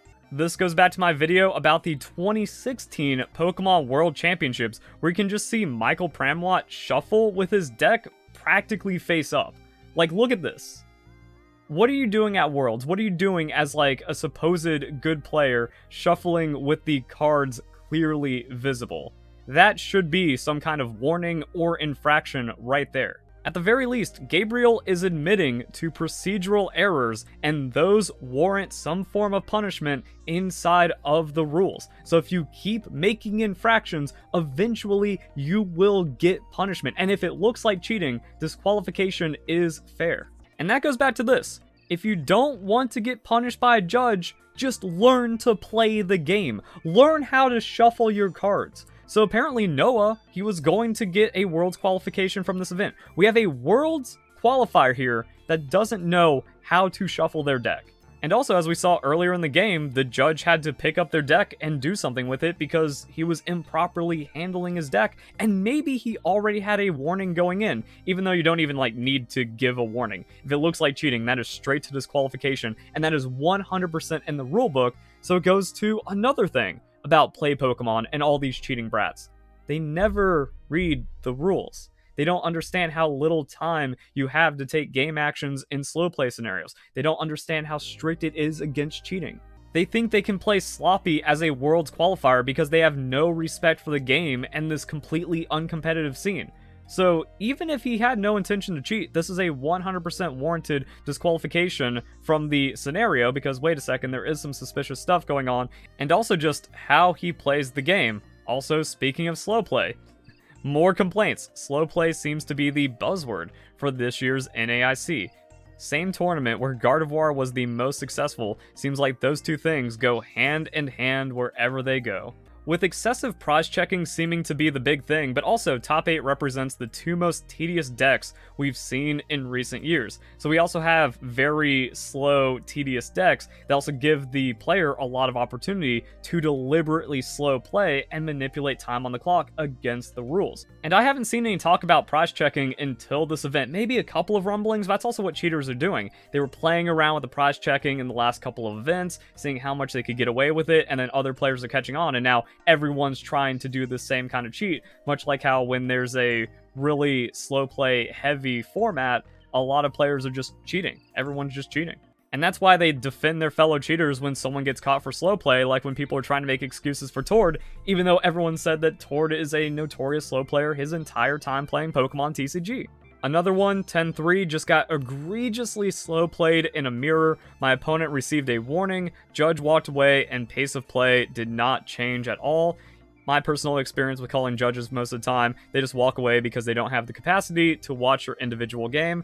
And that is unfortunate, especially on larger events. So it is really hard to punish slow play unless you get into higher tables and the event starts to shrink down. But even then, at 10-3, nothing really happened. Now, fortunately, this player didn't make finals. It was just kind of like looking like that on the stream, but that was a glorious punish. Now, Brick, come on, let's see some justice in this world. So, like, everyone knows about some of the notorious slow players. Bro was slow playing, possibly lost his chance to finals, so everyone got to see that on stream as well. Kito Arai is the player who also already had accusations of slow playing against them, and for some reason, like, Arai is in my brain somewhere. Didn't this player actually get, like, disqualified from an event for slow play years ago? So yeah, the inconsistency in the Pokemon community is weird, how, like, everyone's cheating and defends cheaters, but I guess if you're, like, more on the outside, or you cheat more egregiously than other players, or, like, you do it against the more popular person, then that means, like, everyone's happy when you fall and get caught. I don't even know. But regardless, the Pokemon North American International Championship seems like a mess, and the TCG is having a lot of scaling and cheating problems. Who knows what's going on with VGC, but that's already been lost. Like, if the entire VGC scene didn't collapse and we didn't see, like, the biggest ban wave ever from what happened at Pokemon World, like, you cheat at Pokemon Worlds, permaban. Like, you have no right to competition ever again in Pokemon after that. Wolf still hasn't been banned despite being a confirmed career-long cheater, so at that point, like, VGC's done, and it looks like TCG is also getting cooked as well. So there we go, guys. Next stop, Worlds. Hope you guys enjoy the video. Hope you all have a nice day. Thank you very much for watching. Bro. Capital B, capital Rho. I talk a lot about cheating in VGC because everyone's cheating there, but it's just as bad in the Pokemon TCG. This is happening during regular matches at Pokemon Worlds. Did you see it? If you didn't, that means you're a Timmy and you've probably been cheated against at every event you've gone to. So, it doesn't even need to happen on stream, and we also need to talk about, like, the spectators. The way that this was actually caught on camera, and the dude, he still went, like, he's so desperate. He still went for the cheating actions, thinking, like, he wouldn't get caught. For some reason, he's already being recorded, so doing suspicious stuff, and he's still going for it, and this is where the play occurs. So, going through his discard pile, and that also makes it to where, like, competing in the TCG is actually incredibly stressful and mentally taxing, because you always have to keep an eye on your opponent while you're strategizing, while you're looking through your deck, while you're trying to go through your cards and figure out what you're doing. And if you look away for just a second, oh, he's checking his discard pile. Yeah, that's normal, right? Okay, so then he takes a card right there. He palms it. It's over here now. And he's got those big meaty claws, so boom, it's just card stolen, just like that. And now that's it. So it happens that quick. It happens that easily. There's many different ways of cheating, the deck stacking, the cut stacking, all the other things that we've seen on stream. And it's also crazy that, like, there's so much cheating in the Pokemon TCG, it gets caught on stream. We don't know what's happening at all the other tables, all the other rest of the events and stuff, that we had this weird spectator interaction where the person still cheated on camera and thought they were going to get away with it, which also kind of goes into this. So yeah, spectator responsibilities, don't interfere with the match, maintain a reasonable distance away from matches to avoid distracting the players. This player also said in the video he was taken away by the judge and disqualified in the middle of the 5th round. So yeah, the opponent's movements during this turn were so strange that I thought he'd do it again, and this is what I took. So that also kind of shows, like, how this happens. It's like you're just kind of spectating random matches and you see something fishy, and it's like, I'm just gonna record this just in case. That way I can show it to a judge and get this person disqualified. And without hard video evidence like this from a third party that's spectating, you know, it gets harder to kind of prove cheating. Maybe there's a warning. You can, like, have judge discretion and try to reverse the game state and be like, oh yeah, that could only happen if he played this card twice, but it'd be in the discard pile and there was, like, some fishy stuff going on. So it gets like that. And then what happens for the tables further behind, down the road, where there's not spectators, where there's not cameras, things are happening off stream? It's just really bad in Pokemon TCG. I've been covering that throughout this year. It's just crazy how much cheating there is. There's also just tons of cheating claims in general, and we've also been covering this over the last couple of years, where it's like, oh yeah, everyone knows this guy's a slow player or a deck stacker or a notorious cheat, still hasn't get banned, or they only get banned in one event and then they still show up at Worlds because the rule enforcement and punishment from the Pokemon Company is absolutely not strict enough. But yeah, if you play against Joel Bergman from Canada today at Worlds, please know they've been caught cheating at multiple regionals and DQ'd from numerous local events, including a pre-release. He will try to cheat against you, so please watch him. Head judge knows about him. So, like, see, that's like the weird thing. It's like, oh, all this... about if you get disqualified at a pre-release, that should just end your season. You have Pokemon professors there. Same thing from local events. If he gets disqualified at one local, the professor reports that, and then he gets disqualified at another one, boom, just get banned for the season minimum. Caught cheating, if he actually received punishments or warnings, that should go up. So how is this person allowed to be at Worlds, but also showed that they cheat at so many events, they earned so many championship points, that they were just allowed to participate at Worlds despite being a cheater? And then we can see that there's just cheaters everywhere inside the Pokemon TCG, because it is that easy, especially when you're really good and really practice it, the many ways of cheating. So Pokemon, and that's why there's so many cheaters, because the Pokemon enforcement isn't anything. It's not enough.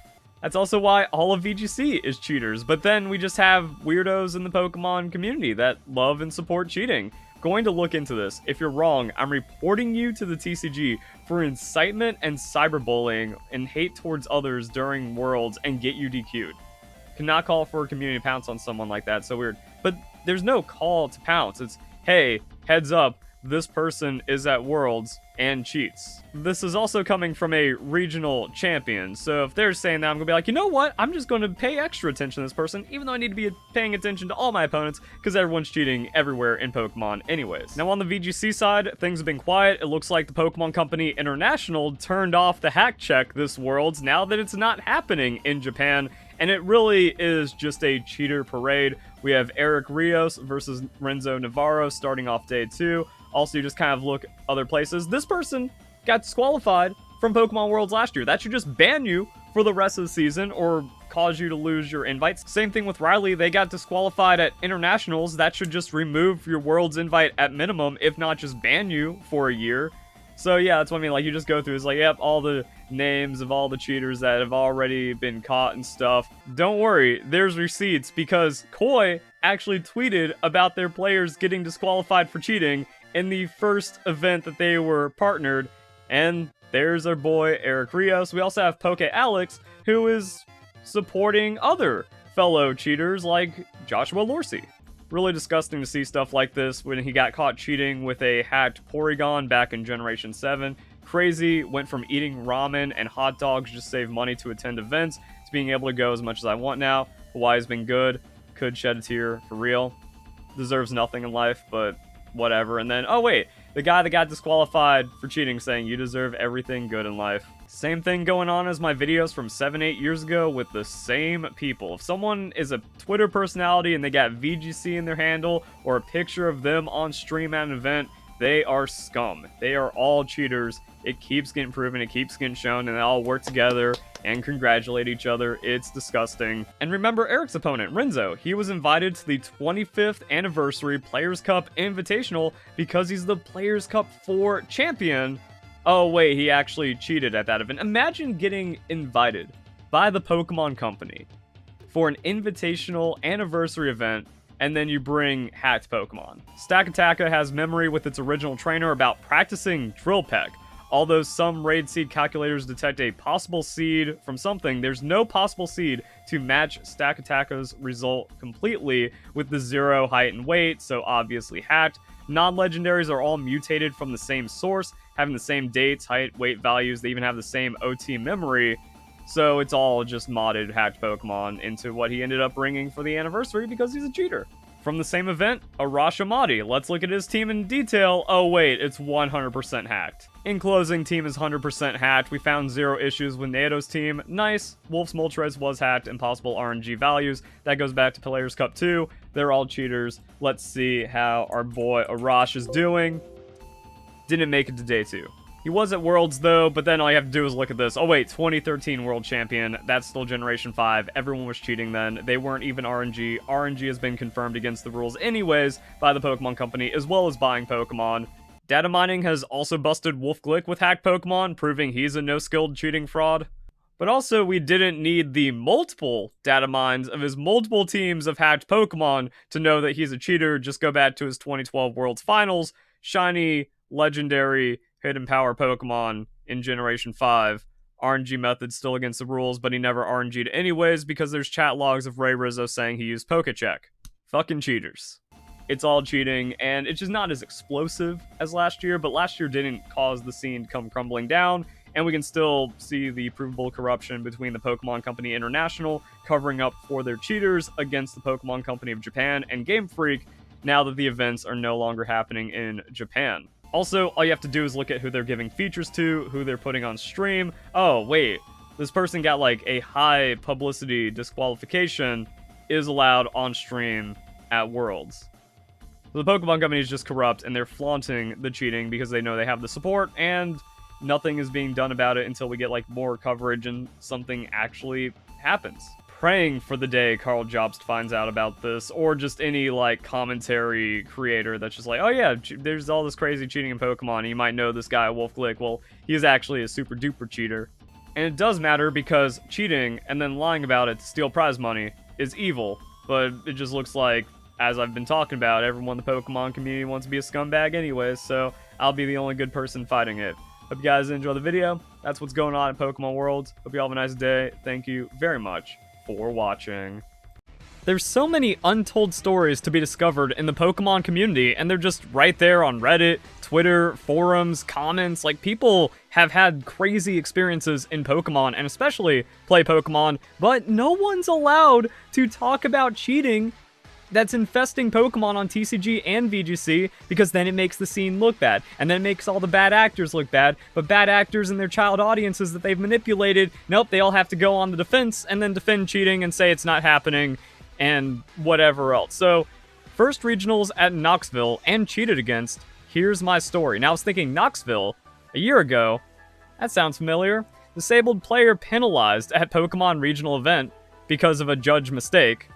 We also had more Pokemon VGC champions disqualified. So this was as we had the uptick of the 2023 hack check for the Pokemon Bank flag whatever thing. So yeah, this guy got disqualified. Also previous champion. It's almost like every top player's cheating and you can't win without hacking. And then also just TCG is rotten, and we've been covering that. Michael Pramwat cheating on stream, admitting cheating, never getting punishments, Tord only getting punished outside of like America or like direct TPCI stuff. He had to go to the South America, the Latin International Championships, to actually receive a punishment where they're not corrupt. And then other cheaters and TCG cheaters and tons of stories like that. So, what happened here? Also, first regionals, great experience. This is also why I can't recommend play Pokemon. Judges are too timid.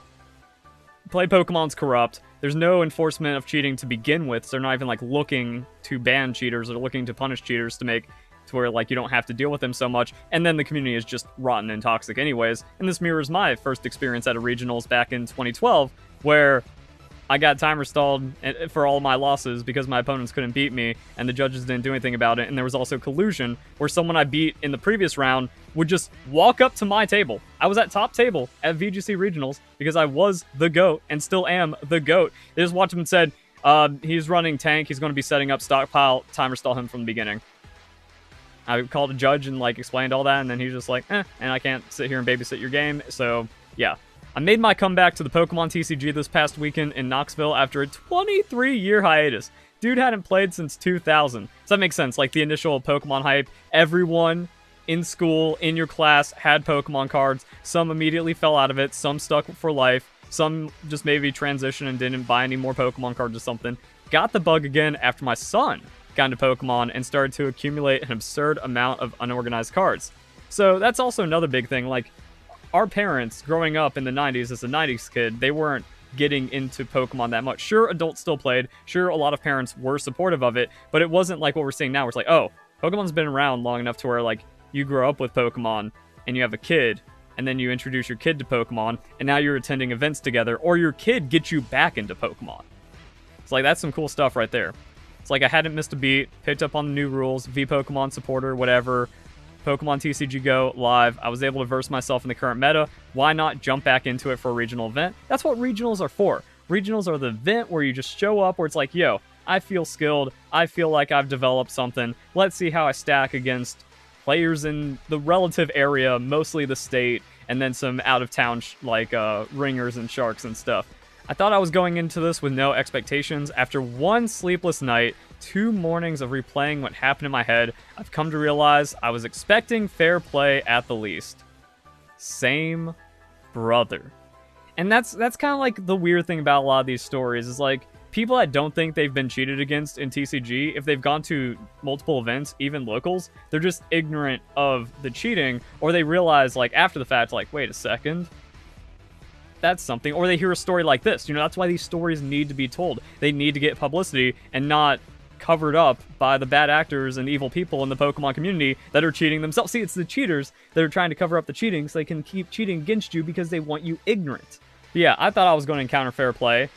I got soft-stalled in my first match, won it. Second match was like an even game that didn't have someone that was cheating against me, won it. That's how I ended up at top table.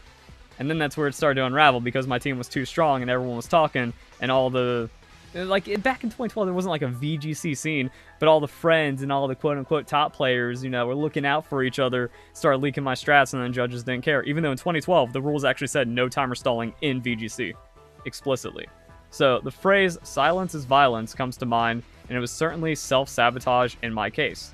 That's another thing, like, you need these stories so you need to know what to do. If anything is ever suspicious, ever, TCG, VGC, whatever, call a judge. Every time. That's why judges are there. And a big thing and a fun thing is practicing your judge call. Raise your hand, call it. That's how you do it.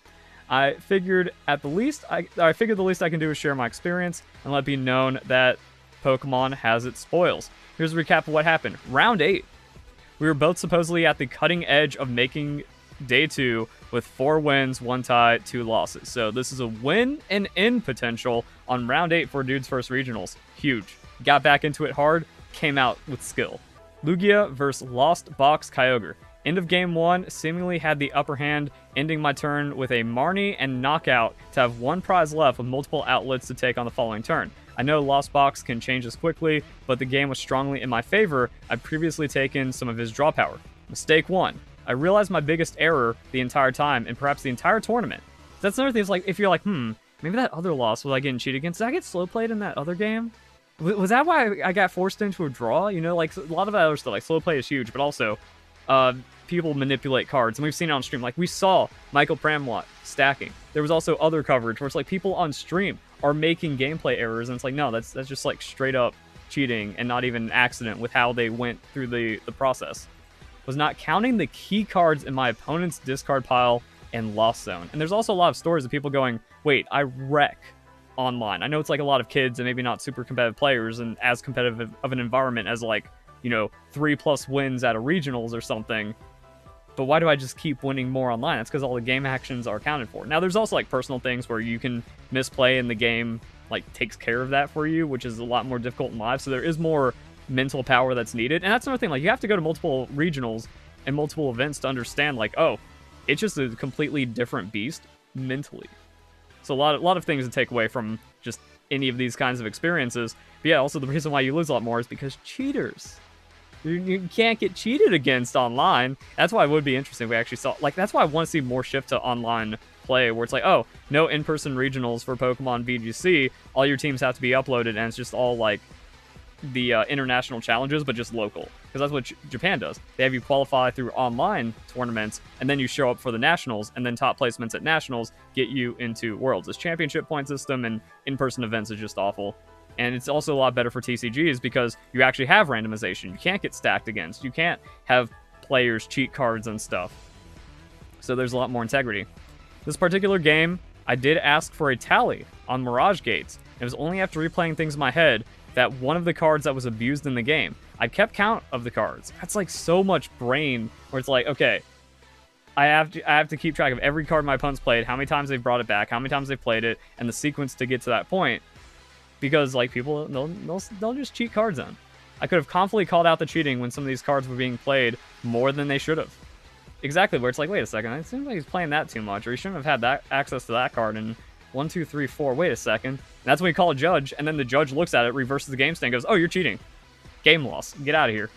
Final turn, somehow replenishes his hand to 10, 12 cards, gets his deck down to 3 cards, 30-minute game, resources exhausted, previously targeted the draw power for single prizes. The lack of what I can recall leaves much to be desired. His preceding actions confirm cheating. Not paying attention to his hand card count. He was so fidgety and quick with his cards the entire game, I could barely keep up with what he was actually playing versus what he was looking and sorting through. And that's when you call a judge. Like, because at least the thing is, like, if you call a judge, the judge might already catch the cheating, and then that person gets a game loss, or depending on like how much proof is needed, or it's like, oh, it could have been an accident, so you get 2 prize cards and then you win the game anyways. It's gonna put them on alert and shows like you're paying attention. So that's why, like, even if you don't think or know for certain the player's cheating, but they're playing a little sus, call a judge.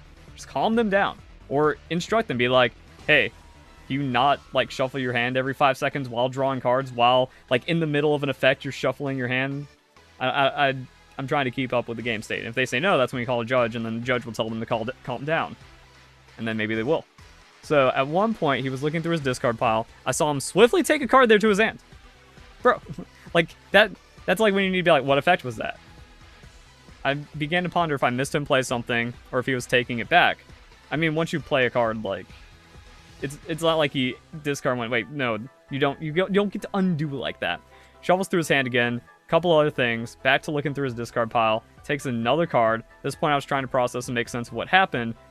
Is this really happening? What am I missing? I didn't want to falsely accuse someone cheating. You gotta. That's how rotten Pokemon is. Also, you have to think about the game state. Round 2, maybe someone just still trying to get into their groove and they're a little fidgety. Maybe it's their first regionals as well or something like that. Win and in. And the thing is, he has nothing to lose from the sound of the game state, that he had to cheat multiple times to bring the game back because you had such an advantage and so many outs to secure the game. And if it's a win and in, he loses and he's out the tournament. Or he can just take the risk for the DQ and then he's out the tournament anyways. Now, penalty guidelines do get interesting. Warning, flashbang. And I was trying to like look in the rules, see like, oh, is there like a room for a major unsporting conduct, so it's just a match loss? Could have been attempts to distract the opponent or something like that.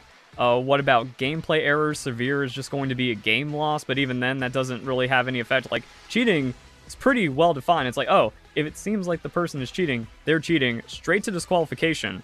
And I wonder how many stories go against this, where it's like, oh, my opponent got a match loss, even though like the judge acknowledged it was cheating, but didn't think it was like severe enough cheating to DQ this person from the tournament.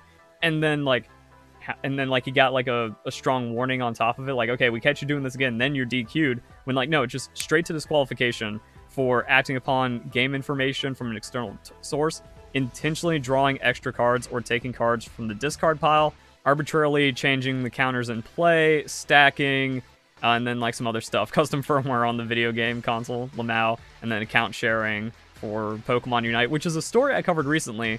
But yeah, like, and these may include. So any other things that are cheating, such as like repeating card effects deliberately, anything to gain an advantage. Like it's right here. Players who choose to cheat to gain advantage over their opponent, in all instances, must be disqualified. And usually a judge is like really good at figuring it out, because like you can tell a new player that's kind of, you know, iffy on what they're doing, and maybe they make a misplay, and that's where the gameplay errors come into play. But then like if you reverse the game state, it's like, wait, you just ended up with 2 extra cards.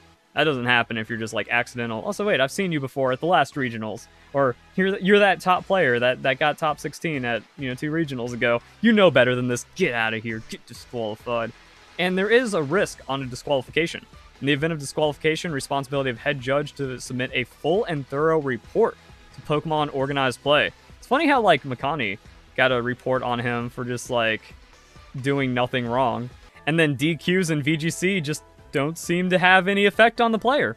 This report should detail all factors that contributed to the decision, as well as names, player ID numbers of all professors who were present. Once complete, filed and attached via customer support, and then disqualification report is submitted when issued at a championship series event. Failure to submit a thorough report, I wonder how many times that happens, may result in disciplinary action, ineligibility to hold leadership roles at future events. We've already seen like an extreme mismanagement of tournament organizers countless times when it comes to Pokemon, TCG, and VGC. Nice. So yeah, a DQ gets filed. It doesn't necessarily mean that you get banned or anything. Also, if like your first offense, it's just on record, so don't cheat again. But hey, you got your top 4 finish that you needed anyways, so that's happening. And then, you know, maybe you try to shark it to where you only get like gameplay errors instead of DQs. Who knows? Cheating is very complex, and Pokemon's not harsh enough on it. That's the story here. Didn't speak up, wanted to give him the benefit of the doubt and that I wasn't keeping up. In this sequence, he plays Recycler, Kyogre, Mirage Gate, Ordinary Rod, 2 energies, make sense of what cards he may have taken from discard pile to ensure and increase his chance of victory. So that goes back up to, I wasn't paying attention to the key cards that were going on. So it's like, wait a second, another Recycler? Another Mirage Gate? There was no effect that could have pulled these cards from his discard, or the extra energy he needed? Who knows? Starts to make sense of what cards he may have taken. Now here comes the icing on the cake. Diverts attention to my bench, asking what Radiant Charizard does. So he leans over table as if he's placing his hands on the table to take a closer look, placing electric energy from his hand on top of the deck. I knew it was an electric energy because as much as I tried not to look the whole game, he's not very good at moving, shuffling, face down cards, and I can see under them. I call him out on this as everything is beginning to make sense. I saw that. He became nervous and defensive, which is always a sign of cheating. Oh, I wasn't trying to do that. I was just setting it aside. The rest of his hand was in the other hand. Stake 3, I didn't call a judge. That's the moral of the story. So yeah, like, this dude's doing so much wacky stuff. So I mean, like, that right there, if the judge can just disassemble, it's like, wait a second, yeah, how, like, why are you one less card in your hand than what you should have from all of the plays that you've made? Why, like, what's the incentive of putting that electric energy on top of your deck? And like, why was he leaning over to look? Because like, you don't, like, anytime, I think there might be some kind of like rules, or at least the judge will be like, no, you can't put your hands on the play field and then lean to like look at something. That's why you can always just ask your opponent, like, hey, can I see the card? So asking is a form of distraction. So at very least, that's major unsporting for a game loss or something. So yeah, stake 3, didn't call a judge. Such all at what happened, kept running a sequence of the game, trying to make sense of it. 3 chances. On the third time, I only confronted my opponent, and then I left it to highly increased RNG. He would not flip the energies needed to take his last 2 prizes, after putting the energy on top. Now, I don't know the legality or judge interpretation of using information that you shouldn't have access to, but like, if the opponent's playing sloppy, you know, if they put their hand down and show it to you, you get to play off of that information, and if the judge come over to say, yeah, I saw his hand, it's like, it's not like you were peeking. It's like, if the opponent is being really sloppy with that, and they're like shuffling their deck facing you or something because that's just their habit on how they shuffle, or even then you say, I know it was an energy when it was the only card he put in his other hand, and then place his hand on his deck to lean over to look at my play field. So yeah, highly increased RNG and all that other fun stuff. It's only after a couple turns into match 2 that I asked a passing judge for another set of eyes on the game, as things were starting to settle in as to what happened. Timed out game 2, took the round after winning game 1. Yep. And that's another good reason to call a judge on like slow play for like round shenanigans. I tried to show some compassion, give him benefit of doubt, to explain to him without making any accusations as to why I made the judge call. Maybe I misperceived this, and then you don't have to explain it and apologize to the cheater or anything like that. Anyone that's not cheating is going to be chill about it. And again, it's ignorance of how many ways you get cheated. The different ways that people are cheating to avoid detection from all that stuff, the sneaky little moves they make, and all of those other things. He got defensive and says, I hate it when people call me a cheater. Well, it's because you're a cheater, bro. And as we've seen like so many times in so many different ways, it's always the people that are saying like, oh, it's not cheating. Well, you're the one genning your Pokemon too. Wolf didn't cheat. Oh, you're just a cheater as well. And then, oh yeah, I didn't use walls. I'm just better, get good. And then the people that are like, yeah, that person with the aimbot didn't cheat. Oh, it turns out they got banned on Steam for cheating. So the judge stopped the conversation, instructed we go our ways. I didn't even get to the part where I actually called him on putting the card back on the deck. He hates it when and insults me and all that fun stuff. Judge realized I wasn't getting emotionally distressed like my opponent. Took time to hear me out on the actions that caused me to ring the alarm. I call these things out in the moment, so they can rewind the turn and verify the cards played. But at the point the loss was cemented, the moment we moved on to the next game. Said he would keep an eye on the player, but I cannot say if he actually did. Later learned called cupping cards. Understand that's what he was doing. Looked like illusions or magic tricks, setting down the discard pile with one hand as his forearm crosses over in front of the face down cards in his hand. He was putting the taking card with the rest of his hand, picking it up and all those cards at the same time. And never mind, he throws it away. To my opponent, if you're here, it's okay, I forgive you. Why does everyone just want to defend and sympathize and support cheaters in the Pokemon community? Saw you on Market Square Sunday, chose not to approach you as I was with my friends and family. Didn't feel like it would have been safe there the way our conversation ended. I wanted to apologize, put you in that state of distress, but I decided not. Jesus Christ. Wish you best of luck. No, this scumbag deserves a ban for cheating in a children's game. Bro asked what Radiant Charizard does. That would be an interesting judge call, where like, if it's like an obvious thing where it's like, wait a second, he's trying to distract me. That's when you call the judge. You don't give them the chance to lean into your play field, to cup into their discard pile or deck, or do things with their hand to figure out what a common meta card does, if not like one of the most commonly known cards in the game, or to distract you by looking at your bench and then handing him the card or something like that. Like, hey, can you hand me the Charizard? I'll just go ahead and see what it does. Anything like that. That's when you just like have the judge there for that situation as well. At least we got a little bit. You're too nice at the end of your post. They're that desperate. There's no way they haven't done it before and won't continue to do it. So I wouldn't be forgiving or saying sorry to them. Cannot forgo seeing the person. The thing is, if you're cheating like that, you're deliberately inflicting harm on another person to steal the opportunity of prize money and ruin their event. Because, like, this dude, like, how do you... Like, someone takes an action against you that causes you to lose sleep, causes you to replay the event over and over and over. It gives you a little bit of that trauma. It makes you sick thinking about what happened. And then you're just like, that's just another person on the side of the table. No, that dude's evil. You have to be evil to cheat. He even got the downvote. Oh my Christ. Yeah, cool. Seemed pretty easy to take advantage of. And that's also a lot of players. Like, don't be the ignorant kid going to a regionals thinking everything's cool, TCG or VGC. Another thing is how when you get to that regionals competitive level, people talk and know each other. Hate this happened to you. Our matchup was in round 3 and one of my favorites of the day. Enjoyed chatting with you throughout the event. Sucks that any tournament is going to attract dishonest people like that. I'll see you again, Oliver. I've dealt with players like this in Magic and can confidently say when people say, I hate when people call me a cheater, it's a shot. It's to put you on the defensive. You've upset them. You're in the wrong. You must explain yourself. Boom. Social engineering. Here comes the icing on the cake. Diverts my attention to my bench, asking what Radius Charizard does. Come on now. So yeah, you just gotta do it.